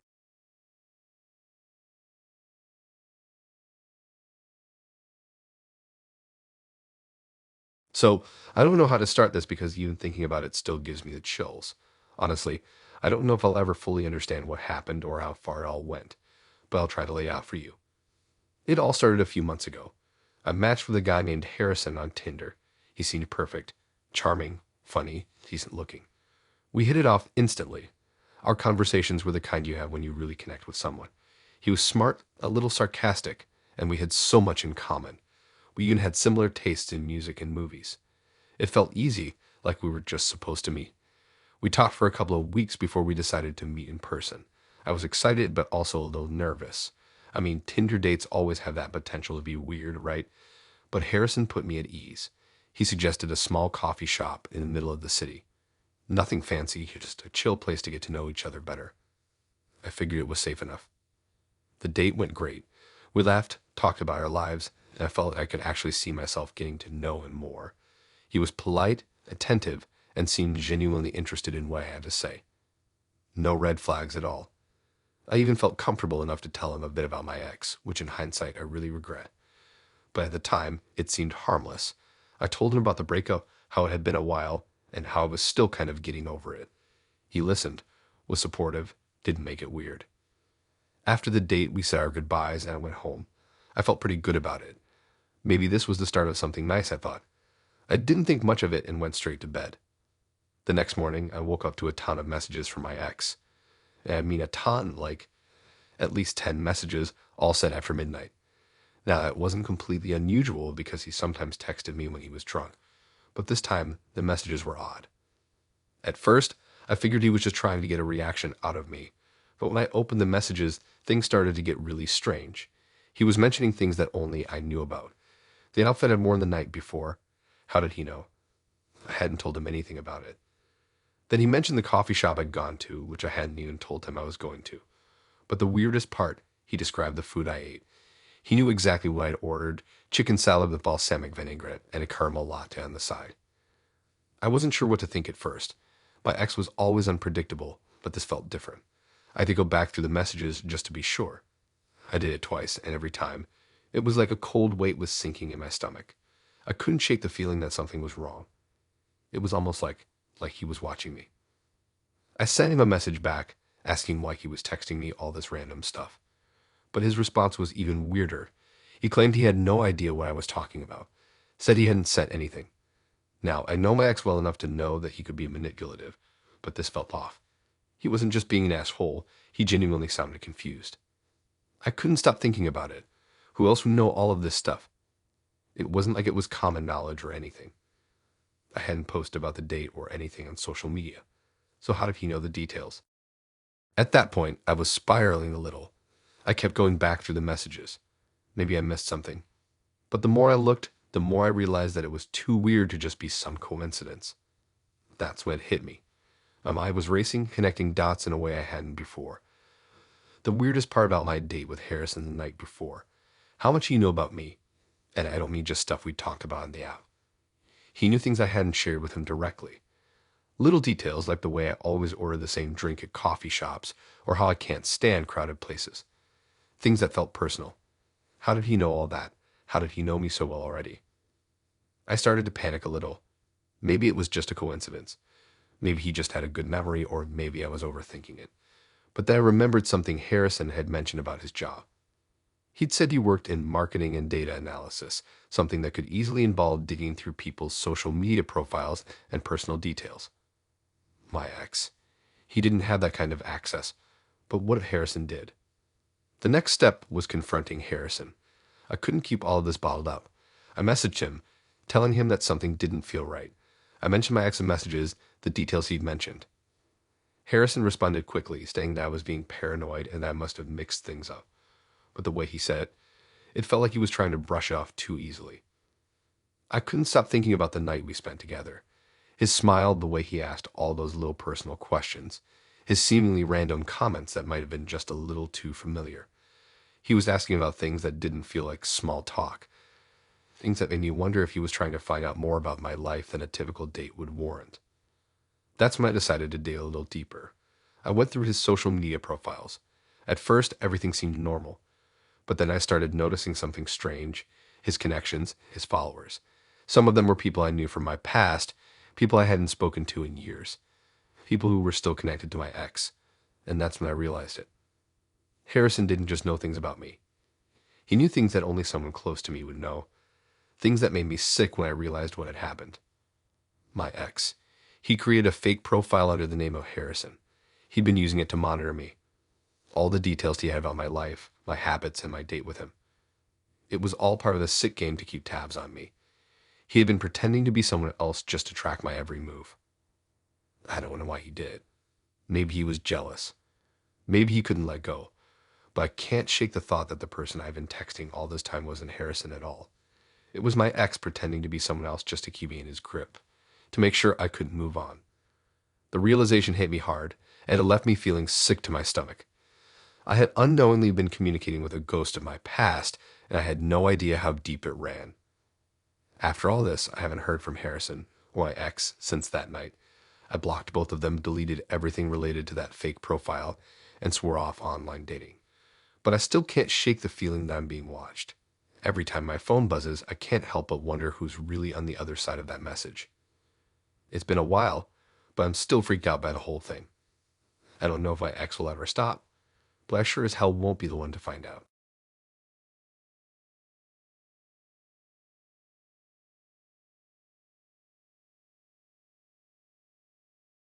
I don't even know where to start with this because every time I think about it, it feels like my brain just doesn't want to accept what happened. But here goes, and I hope this helps someone avoid what I went through. I matched with Tim on Tinder about 2 months ago. He seemed like the kind of guy who was too perfect to be true, but I was tired of waiting around for the right guy to show up, so I decided to give him a shot. His profile said he was into hiking, cooking, and dogs. Basic, right? But his pictures were really natural, not like those overstyled, overfiltered profiles you see a lot. He looked like he had his life together, and that was a huge plus in my book. We started chatting, and honestly, it was easy. He was funny, smooth without being creepy, and his texts were thoughtful without being overbearing. We went on a couple of dates, nothing crazy, just grabbing coffee or dinner. Everything felt normal, like he wasn't trying too hard. But it was one of those dates where you start thinking, maybe this is actually going somewhere. After a few weeks, Tim suggested coming over to my place. I don't know why, but I agreed. I was nervous, sure, but it felt like the next step. I didn't think anything could go wrong. It was a Saturday night, and I had just gotten home from a long day at work. He came over around 7 p.m., carrying a bottle of wine. We started with a glass of wine and watched a random movie on Netflix. He was easy to talk to, and everything felt fine, like any other date you have when you're just hanging out, enjoying each other's company. But things started to get weird as the night went on. I got to the bathroom to freshen up, and when I came back, I noticed my phone screen was unlocked. I didn't think much of it at first. Maybe I left it that way by accident. But then I saw Tim had my phone in his hand, just casually scrolling through my photo albums. I didn't really know how to feel about it. It was a little odd, but nothing screamed alarm bells. I didn't say anything and just figured he was just being nosy. But when I sat back down, that's when things started to go south. Tim casually dropped a comment about a trip I'd taken years ago. He mentioned something about a cabin in the woods that I had gone to with some old friends. The trip. The wine I never talked about anymore. I don't even have pictures from that weekend because it was such a weird, kind of forgotten time in my life. I was taken aback. I didn't remember mentioning it to him at all, and I couldn't think of a single time I had posted anything about it online. But there he was, sitting next to me, acting like it was the most normal thing in the world. That's when the pit in my stomach dropped. I tried to brush it off, but then he kept going. He started talking about people from my past, people I hadn't seen or even thought about in years, like my childhood best friend Sarah. He mentioned her by name, talked about how she'd gotten married a few years ago, and even made some joke about how we used to go on long drives in high school. How did he know all of that? I hadn't spoken to Sarah in forever. We'd lost touch right after college, and I didn't even mention her to Tim. I didn't even mention the fact that she was getting married when I last heard from her. At that point, I couldn't stay calm. My mind was racing, and I tried to stay composed, but it was getting harder. How was this guy so familiar with my life, with people from my past? What was happening? I asked him directly, "How do you know all of this?" He just looked at me with a smile on his face like he was amused. "You don't recognize me?" he asked. "I'm your high school friend, Mark. I found you again after all these years."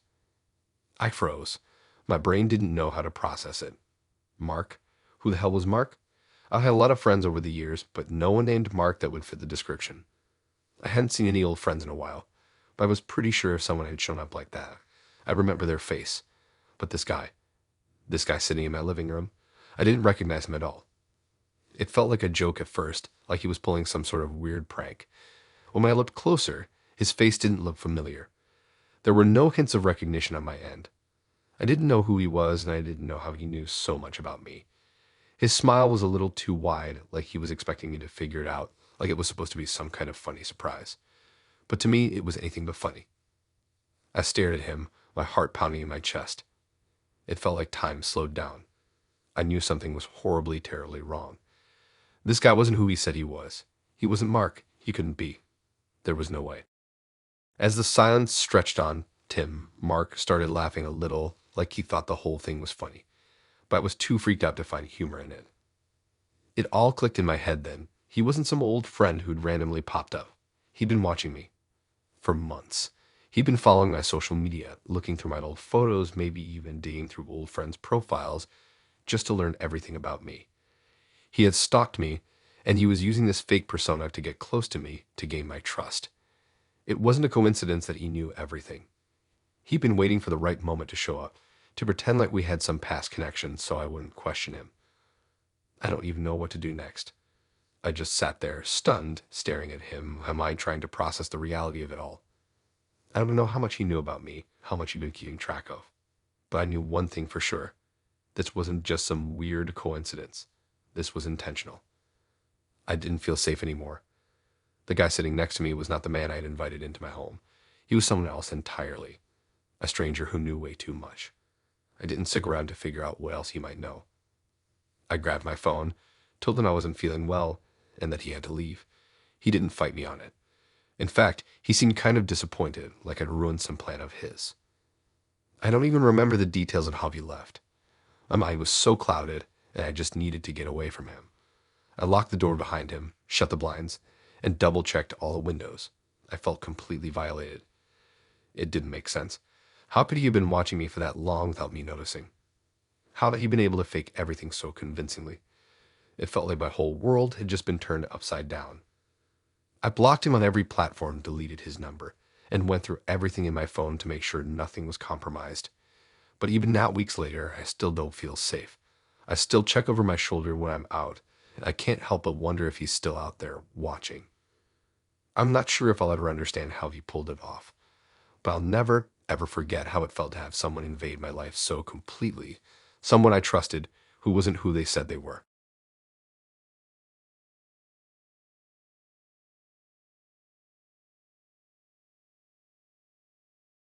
Okay, so before I even start this, let me tell you, I've been going over it in my head for weeks, trying to make sense of it. And honestly, I still can't. It was the weirdest, creepiest thing that's ever happened to me, and now I just feel messed up. But here it goes. I'm going to try to tell it exactly how it happened, even if it's hard to get the details right because it was so damn surreal.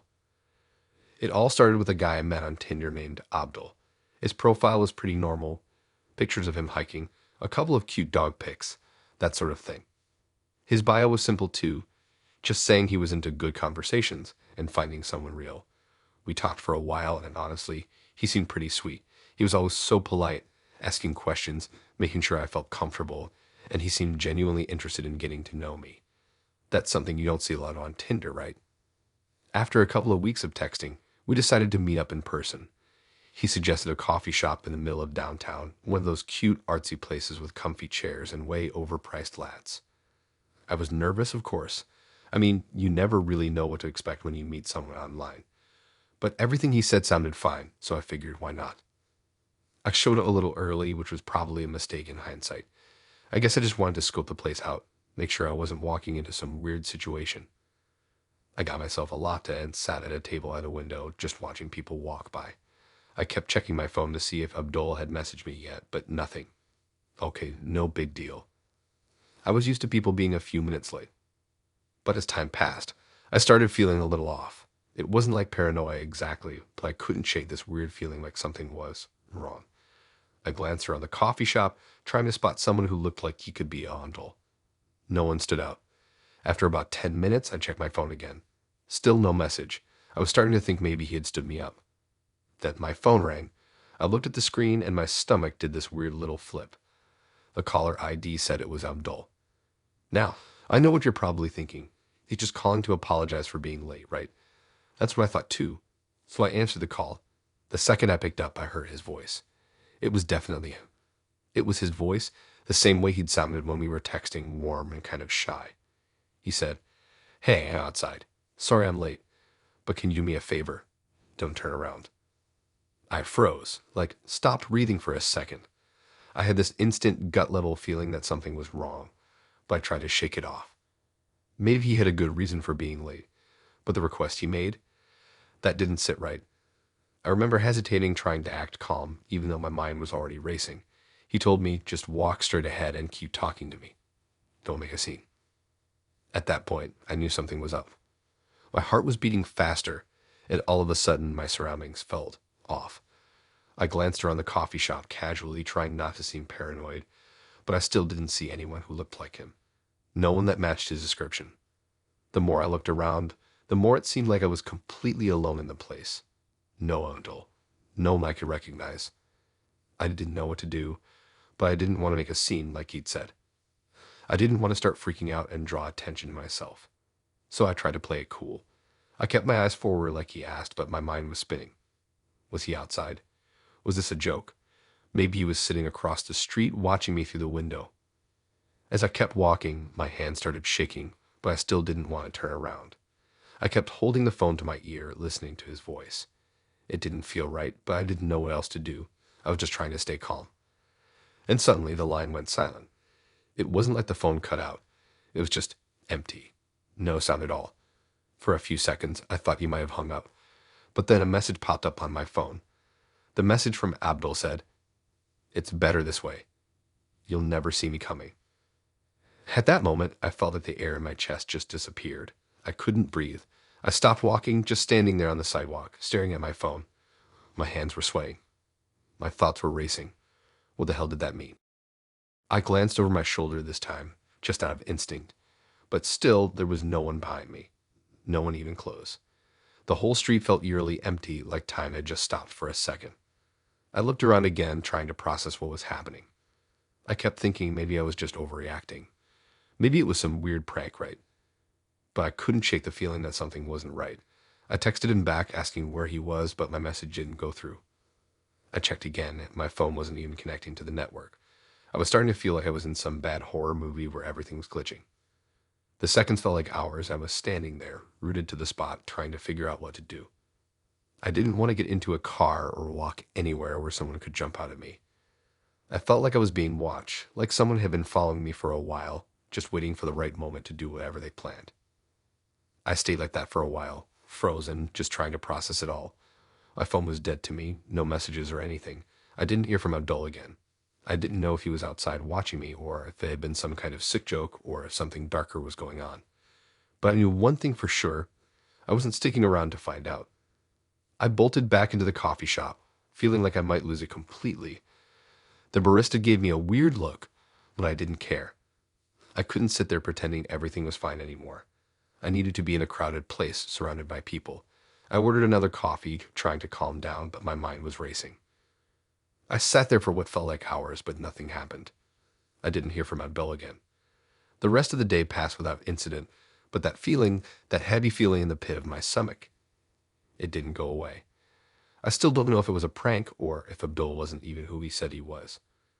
I don't know if it was all just a game to him or something worse. But I know that I'll never forget the way my heart dropped when I heard that message. It's been a few weeks now, and I still can't stop thinking about it. Every time my phone rings, every time someone calls me, I freeze, and I still don't know who to trust.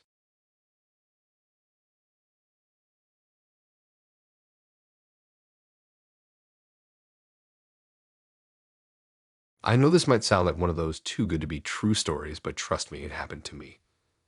And I'll never be able to shake the feeling that someone was always watching, even when I thought I was safe. So, I matched with a guy named Rayed on Tinder. He seemed like a pretty regular guy at first, nothing sketchy about it. His profile was full of outdoor shots, a couple of pics of him traveling, and he seemed pretty down to earth in our chats. I liked that he asked questions, actually listened, and didn't just talk about himself constantly. I mean, I've had enough of those guys who just send, "Hey," and expect a response. But Rayed was different. He was polite, respectful, and actually seemed interested in getting to know me. We went on a couple of dates. Nothing super fancy, just grabbing coffee or a casual dinner. The more we talked, the more I felt like maybe we were hitting it off. I wasn't rushing anything, but he seemed nice enough, and I didn't sense any red flags. Then one evening, he invited me to his apartment. It wasn't far from where I lived, and I was feeling pretty comfortable at this point. We had plans to hang out, watch a movie, maybe have some drinks. I didn't think anything of it. I told a couple of friends where I was going, just as a precaution. Old habits die hard, right? So I show up at his apartment. It's a nice place, nothing crazy but cozy. He welcomes me in, we have a drink, and chat a little. Everything's going fine. Honestly, for the first hour, I felt I was just hanging out with a guy I could see myself dating. He had a decent sense of humor, made me laugh, and everything was just comfortable. But as the night went on, I started noticing some things that felt off. For one, I saw cameras, and not just one or two. I mean, I'd noticed the one on a shelf across the room when I first walked in, but I didn't think too much about it. Some people are into home security, right? But then I saw another one. This one was kind of hidden behind a decorative mirror on the wall. It was angled just right so that it was hard to see unless you were really looking for it. I thought maybe it's just for security, like he said. But then I noticed another one tucked into the corner of the room, partially behind a plant. and another, this one sitting on top of the bookshelf in his living room, pointing directly at where I was sitting. I wasn't a paranoid person, but this felt like way more than just home security. I mean, who needs that many cameras for security, right? I tried to brush it off. Maybe he was into tech stuff. Or maybe he had some personal projects going on that involved the cameras. I didn't want to make a big deal of it, especially since he didn't seem to notice I'd spotted them. But then, as the night wore on and the drink started kicking in, I began feeling a little off. Not drunk, just dizzy. Like my vision was starting to blur, I tried to focus on the conversation. But the more I tried, the harder it was to stay engaged. My brain was moving slower, and I couldn't quite put my finger on why I felt so out of it. I thought maybe I had just had too much to drink, but I didn't think I had that much. Then the next thing I knew, I woke up in his bed. It wasn't a good feeling. It wasn't like the usual, wow, that was a fun night kind of waking up. I had that sinking sensation in my stomach, the one that tells you something's wrong. My head was pounding, and I couldn't remember how I'd gotten into the bed. I checked my phone and saw I'd missed a few texts. But then something weird happened. I had a notification on my phone. It wasn't a text. It was a video. I opened it and my heart dropped. It was me. From the night before, but it wasn't a normal video. It was from one of the hidden cameras I'd seen around his apartment. I could see myself sitting on the couch talking to him. I looked at my own face on the screen, and I couldn't recognize the expression. It was like I was watching someone else. The video showed me laughing, talking, completely unaware of the camera aimed at me from the shelf. And then it went on to show more footage from throughout the night. Me in the kitchen, making a drink, standing near the bathroom, even walking down the hallway. I felt sick. I couldn't breathe. I dropped my phone, my hand shaking so badly I could barely pick it up again. But when I did, I went back to the video. I had to see how much he had recorded. Every move, every step I'd made around his apartment. The thought of it made my skin crawl. That's when it hit me. He had been recording me the whole time. He'd set up these cameras, and he was watching me. Watching my every move. And I hadn't even known. It wasn't just some weird personal project like he claimed. He had been following me, even if I was alone. I stood up, heart racing, and grabbed my purse, trying not to freak out. My mind was spinning, thinking of every moment that felt off the night before. Had he been doing this to other women too? I started going through my messages with him on Tinder, and that's when I realized something else. All of his profiles were weirdly similar. The same kind of wording, the same kind of photos that didn't make sense now that I thought about it. They weren't just random happy moments. They were carefully curated, just like someone would do if they were trying to lure women into a certain type of situation. I felt sick to my stomach. I left his apartment as fast as I could, not bothering to text or call him. I didn't want him to know I was on to him. I got into my car and immediately locked the doors, feeling completely violated. How many other women had he done this to? How many others had he lured into his web with the same sweet talk, the same fake interest? I didn't know, but I knew one thing for sure: I would never be the same. I couldn't stop looking over my shoulder, wondering if he was watching, wondering how long he'd been doing this. It's been a while now, and I've deleted all my dating apps. I just couldn't bring myself to trust anyone again, not after what happened. I still don't know what exactly his plan was. Why did he record everything? Was it just for kicks? Or was there something darker going on that I didn't fully understand? I don't know. I don't even want to know. All I know is this: always trust your gut. If something feels off, don't ignore it. I should have paid more attention to the cameras. I should have listened to that voice in my head that told me something wasn't right. But now I know, and I'll never make that mistake again.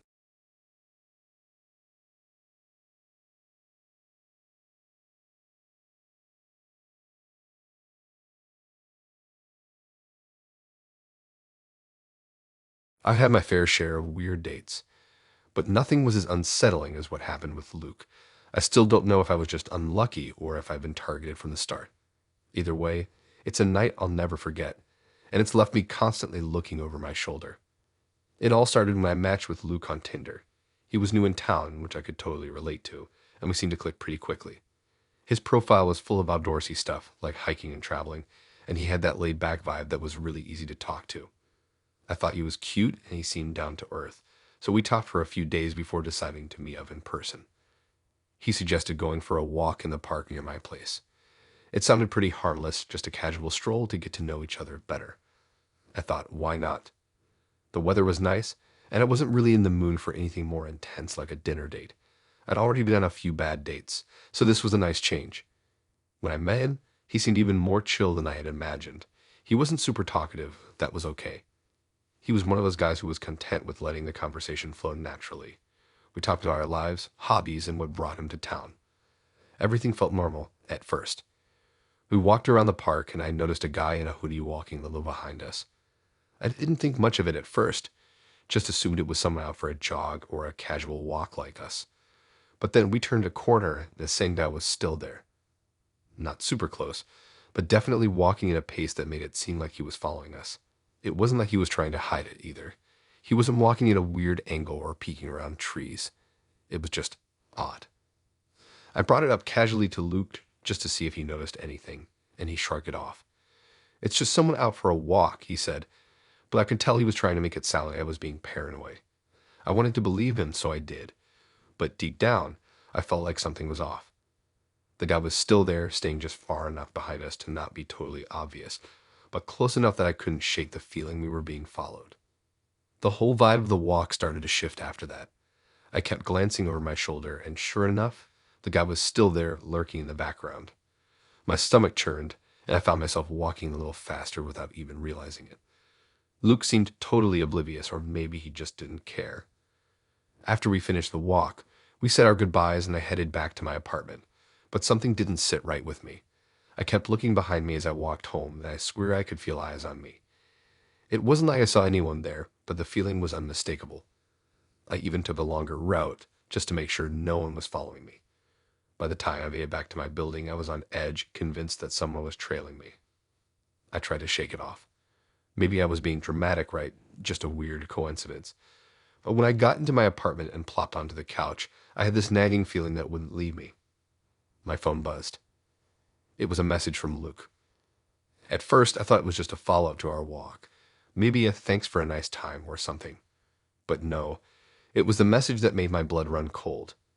"I told you it wasn't safe to walk alone." I sat there staring at the screen. I don't even remember how long I stared at it. I don't remember what I thought. I just felt frozen. That wasn't the message of someone who'd had a fun, casual walk in the park.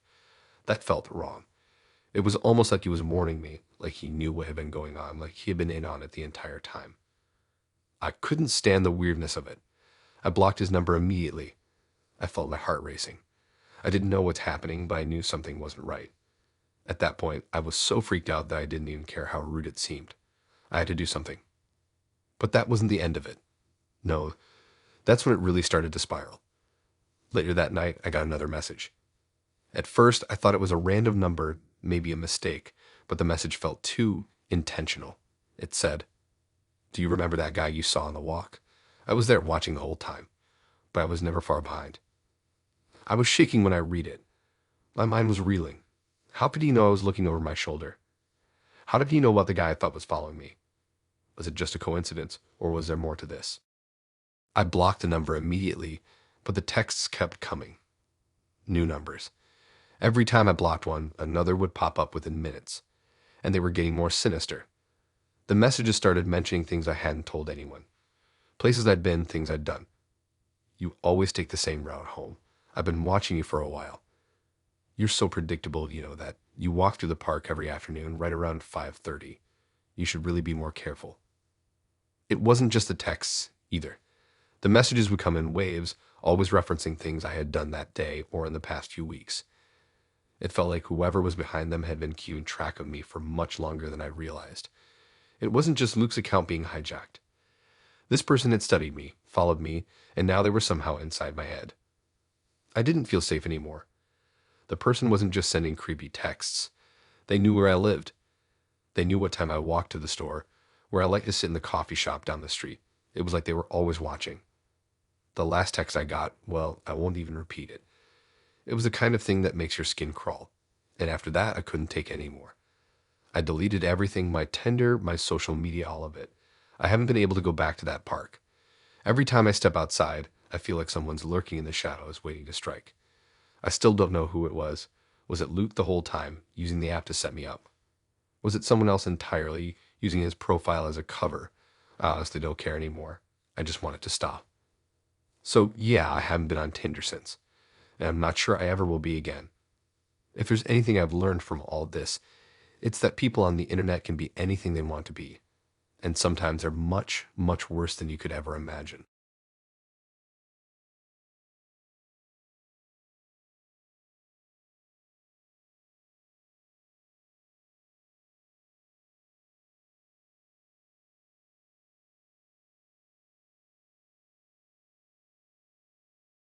Okay, this is gonna sound crazy, but I swear it happened. I've been on Tinder for a while, like most people, and I've had my fair share of decent dates. Some good, some bad, but nothing that truly freaked me out. Until Mike. This is one of those stories where you look back and think, how did I not see the red flags? So let me start from the beginning. Mike was honestly pretty perfect at first. He had a solid profile, tall, athletic, into hiking, movies, and all the stuff I'm into. His pictures were pretty good too, like not overly posed, but enough to show off his adventurous side. We started chatting and hit it off almost immediately. He was funny, sweet, and he kept asking questions, really getting to know me. I felt comfortable talking to him, maybe too comfortable. After a few weeks of texting and a couple of phone calls, we decided to meet up for coffee. I was excited. It was gonna be a nice, chill date at the local coffee shop. I picked a spot that I liked, one that wasn't too crowded, with comfy chairs and the best chai latte in the city. I got there first, grabbed a table by the window, and waited for Mike. I was a little nervous, but honestly, I figured this was gonna be a nice, easy date. Then Mike walked in. I swear, when I saw him, my heart dropped. This wasn't the guy in his pictures. Not even close. He was much older than I expected, probably in his 40s or 50s, not the early 30s guy he claimed to be. And he wasn't tall or athletic. He was shorter, heavier, and his scruffy beard made him look like he hadn't bothered to groom in weeks. He wasn't bad looking, but it was obvious he'd used photos from a time when he looked different. I could feel my stomach twist. It was such a weird feeling, like a sharp gut punch of disappointment mixed with discomfort. I won't lie, I felt immediately uneasy, but he seemed so embarrassed when he saw my reaction that I didn't want to make a scene. I didn't know what to do, but I didn't want to just walk out either. He apologized and said he used older pictures of himself to attract women. He said he looked better back then and was too busy to take new ones. I tried to brush it off, trying to be understanding. It wasn't ideal, but whatever, right? He was still a guy I've been talking to, even if his appearance was a little off. So I sat down and we started talking. At first, it was fine. We talked about the usual stuff, hobbies, what we did for fun, places we traveled. But the more we talked, the weirder it got. He kept saying things like, I love surprises and you'll love what I have planned for you, which made me feel more and more uncomfortable. It was like he was trying way too hard to make the date seem like some big mystery or something. I thought maybe he was just nervous, but it was beginning to feel a little too intense for a first date. And then it happened.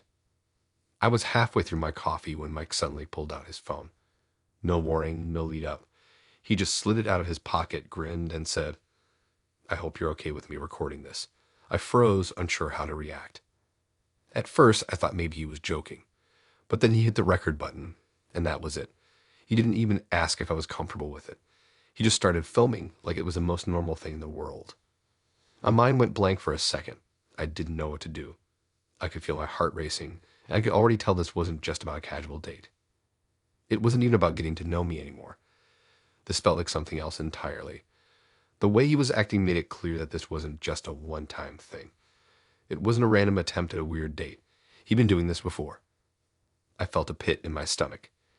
He started talking about how much he loved making memories, how he'd been doing this for years, meeting women, filming them, and keeping a personal archive of all his dates. It wasn't about connecting with people. It wasn't about having a real relationship. It was about creating this weird, almost obsessive collection of moments, these bizarre little snapshots of women he met, as if it were all part of some private experiment he was running. I could barely breathe. He wasn't trying to hide it at all. He didn't care that I was uncomfortable. I was just another face in his collection. I wanted to leave. I didn't know how to get out of there fast enough, but I couldn't just stand up and walk out. I didn't want to escalate it. So I tried to play it cool, hoping maybe he'd stop if I acted like it wasn't bothering me. But every time I glanced at his phone, I could see him zooming in, moving the camera around, trying to capture every angle of me, every little expression I made. He'd zoom in on my hands, my face, my eyes. It was like I wasn't a person anymore. I was just an object to be archived, a subject in his twisted little project. I tried to keep the conversation going, hoping he'd drop it, but he just kept filming. And he started talking more and more about his archives and how he'd been doing this for years. He said he had videos of every woman he'd ever dated, that he loved going back and watching them. It was like a sick hobby for him. I felt trapped, like I couldn't breathe, but I didn't know what to do. I was trying to think of an excuse to leave when I realized something. He'd been setting this up from the beginning. He hadn't just used old pictures to mislead me. He'd used the whole thing, the whole nice guy persona, to reel me in. I wasn't a date to him. I was just another entry in his collection. Another piece in his personal archive of women he met on Tinder. My phone buzzed. It was a text from a friend asking how the date was going. I glanced at it, and that's when I knew I had to go. I didn't care if I sounded rude. I stood up, said I wasn't feeling well, and rushed out of there. As soon as I got outside, I blocked his number, deleted the Tinder app, and did my best to shake off the weirdness. But I couldn't. I couldn't stop thinking about how many other women he'd done this to. How many others had sat at that same coffee shop, thinking they were meeting someone normal, only to end up in his sick little collection. I don't know what he planned to do with those videos. I don't know if he ever went public with them, or if they just stayed on his phone. But I'm never going back to that coffee shop, and I'll never trust someone so easily again. Mike was the perfect example of someone who was hiding something. Someone who showed you one thing, but underneath it all, there's something completely different. And I'm still trying to forget the way he grinned while filming me like I was some kind of prop in his sick little story.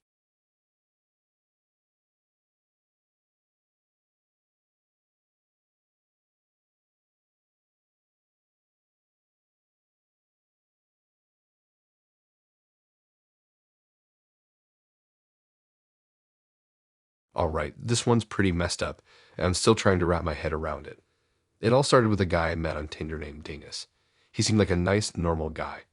We'd been chatting for a few weeks, and honestly, things felt pretty chill. He was funny, he had some decent hobbies, and we seemed to click pretty well. After a while, he asked if he could come over for a low-key date one evening. I thought, why not? I wasn't feeling up for anything fancy, and the idea of just hanging out at my place seemed nice. So we set it up. He told me he'd bring pizza, and I agreed. I figured it would be casual, like meeting up with a friend, nothing weird. I wasn't expecting anything strange or uncomfortable. The night of the date comes, and I'm sitting on my couch, scrolling through Instagram, trying to look cool and not too eager. He said he'd be there around 7, so I figured I had some time to relax before he showed up. But then at 6:55, the doorbell rang. I got up and walked to the door, ready to let him in, and when I opened it, I saw someone I didn't recognize at all. I froze. The guy standing at my doorstep looked totally different from the Dennis I'd been texting for weeks. He was older, maybe in his late 30s, and he was wearing a plain hoodie with jeans. He had a scruffy beard and kind of an unkempt vibe. It was so confusing. I was about to tell him he had the wrong address when he smiled at me, kind of weirdly, and said, "Sorry, wrong house." I was about to close the door and laugh it off when he suddenly stopped me, his eyes locking onto mine in this really intense way. He looked me up and down and then said, "You really thought I wouldn't find you. You left me hanging for months. You know I can't stop now." My stomach dropped. This wasn't a coincidence. This was him. This was Dinas. But it couldn't be. The guy in front of me was way older, and he didn't look anything like his profile. I could barely even speak. My mind was racing, trying to make sense of the situation. I asked him, "How did you find my address?" He just smiled, this twisted, unsettling smile, and walked away without another word. I stood there, frozen, watching him walk down the stairs and into the street like nothing had just happened. My mind was spinning, and I couldn't process what had just occurred. I locked the door, went straight to my phone, and texted Dennis, hoping there was some explanation. Maybe it was a prank. Maybe he was just messing with me. Oh, I checked my messages. The last text from him was from earlier that day. It was just normal conversation. Nothing that would hint at him being this strange, creepy person. I still couldn't shake the feeling that something wasn't right. I decided to send him a message. "What the hell is that about? Someone just came to my door pretending to be you." I waited, staring at my phone, my heart racing. He didn't respond right away, and that made me even more anxious. I felt this creeping paranoia settle over me, but I tried to calm myself down. Maybe it was just some weird misunderstanding, right? I told myself to breathe. But then, around 9 p.m., I got a message from an unknown number. It was from him. I was only testing to see if he remembered me. I guess you don't. I stared at my phone for what felt like forever. My hands were shaking. What the hell was this guy talking about? Testing me, remembering him. We'd only just started talking a few weeks ago, and I hadn't even met him yet. I blocked the number immediately, hoping that would be the end of it. I felt a little safer, thinking that maybe he'd just gotten into some weird headspace and it was over. But that night, as I tried to relax on my couch, I kept glancing toward the window. It felt like someone was watching me. Every time I looked out, I saw nothing, but I couldn't shake the feeling that something wasn't right. Around midnight, I heard a soft tapping on the window. My heart skipped. I stood up so fast I nearly knocked over the lamp on the coffee table. I slowly approached the window, the dark street outside barely lit by a distant street lamp. And then my blood ran cold. There he was, Dennis, standing outside my window, looking up at me. I couldn't see his face clearly because it was dark, but I could make out his silhouette. He was just standing there, staring. I immediately ran to the door, locked it, and pulled the curtains shut, my body trembling with fear. I texted my best friend, telling her everything that had happened, and she called me immediately, trying to calm me down. But all I could focus on was the sound of my own heart pounding in my chest. I couldn't sleep that night. Every little sound made me jump. Every time I heard a car drive by or a door close, I was on edge. I kept thinking about how he'd gotten my address. How the hell did he get my address? It was like he knew more about me than he should have. He wasn't just some random guy on Tinder anymore. He was something else. Something dangerous. The next morning, I woke up exhausted, but I still felt that lingering unease. I tried to get back to my normal routine, but every time I checked my phone, I half expected another message from him. And then later that day, I got one. This time, it was a photo. A photo of my front door taken from across the street. He hadn't stopped. He was still watching. I couldn't stay in that apartment anymore. I packed a bag, left, and went to stay with a friend for a few days. I blocked every number I thought could be his, and I even contacted Tinder to report him. But the whole thing felt so surreal, like a nightmare I couldn't wake up from. I've since moved to a new place, and I'm way more careful about who I talk to online. But honestly, I still feel like he's out there somewhere watching. I haven't heard from him since that day, but I know I'll never forget the way he stood there, just staring up at me like he owned me.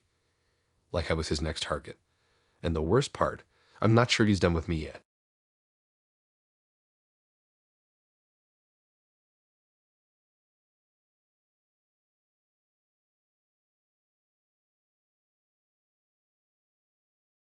I can't stop thinking about the night Harvey turned from a charming guy on Tinder into something way more sinister. It's been a few weeks since it all went down, and I still can't shake the feeling that he's out there somewhere watching. I don't even know where to start, but this is what happened. It all started like any other Tinder match. Harvey seemed like a pretty cool guy. His profile was full of quirky, funny photos, and we hit it off almost immediately. We talked about everything: movies, our favorite places in the city, random thoughts we had in the middle of the night. After a couple of weeks of texting, we decided to meet in person. We went on a few casual dates, dinners, walks, and we always had a good time.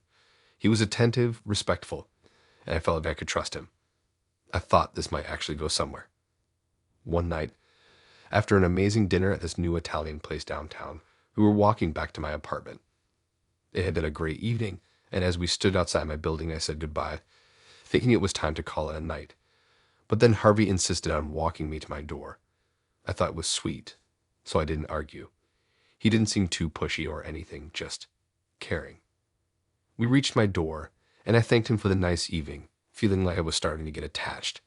After a few more minutes of chatting, I told him it was time to head in. I said goodbye, shut the door behind me, and locked it. I went about my night, texting a friend about the date and feeling pretty good about everything. Then my phone buzzed. It was from Harvey. The text was short, but it made my stomach drop. It said, "I'm not ready to say goodbye yet. I'll be outside waiting." At first, I thought he was joking. Maybe he was just being a little flirty, and it didn't seem like a huge deal. I didn't respond, thinking it was just one of those things that guys say when they're still in the mood to hang out. But then I glanced toward my window, and my heart dropped. I didn't know why, but I felt this cold, sinking feeling.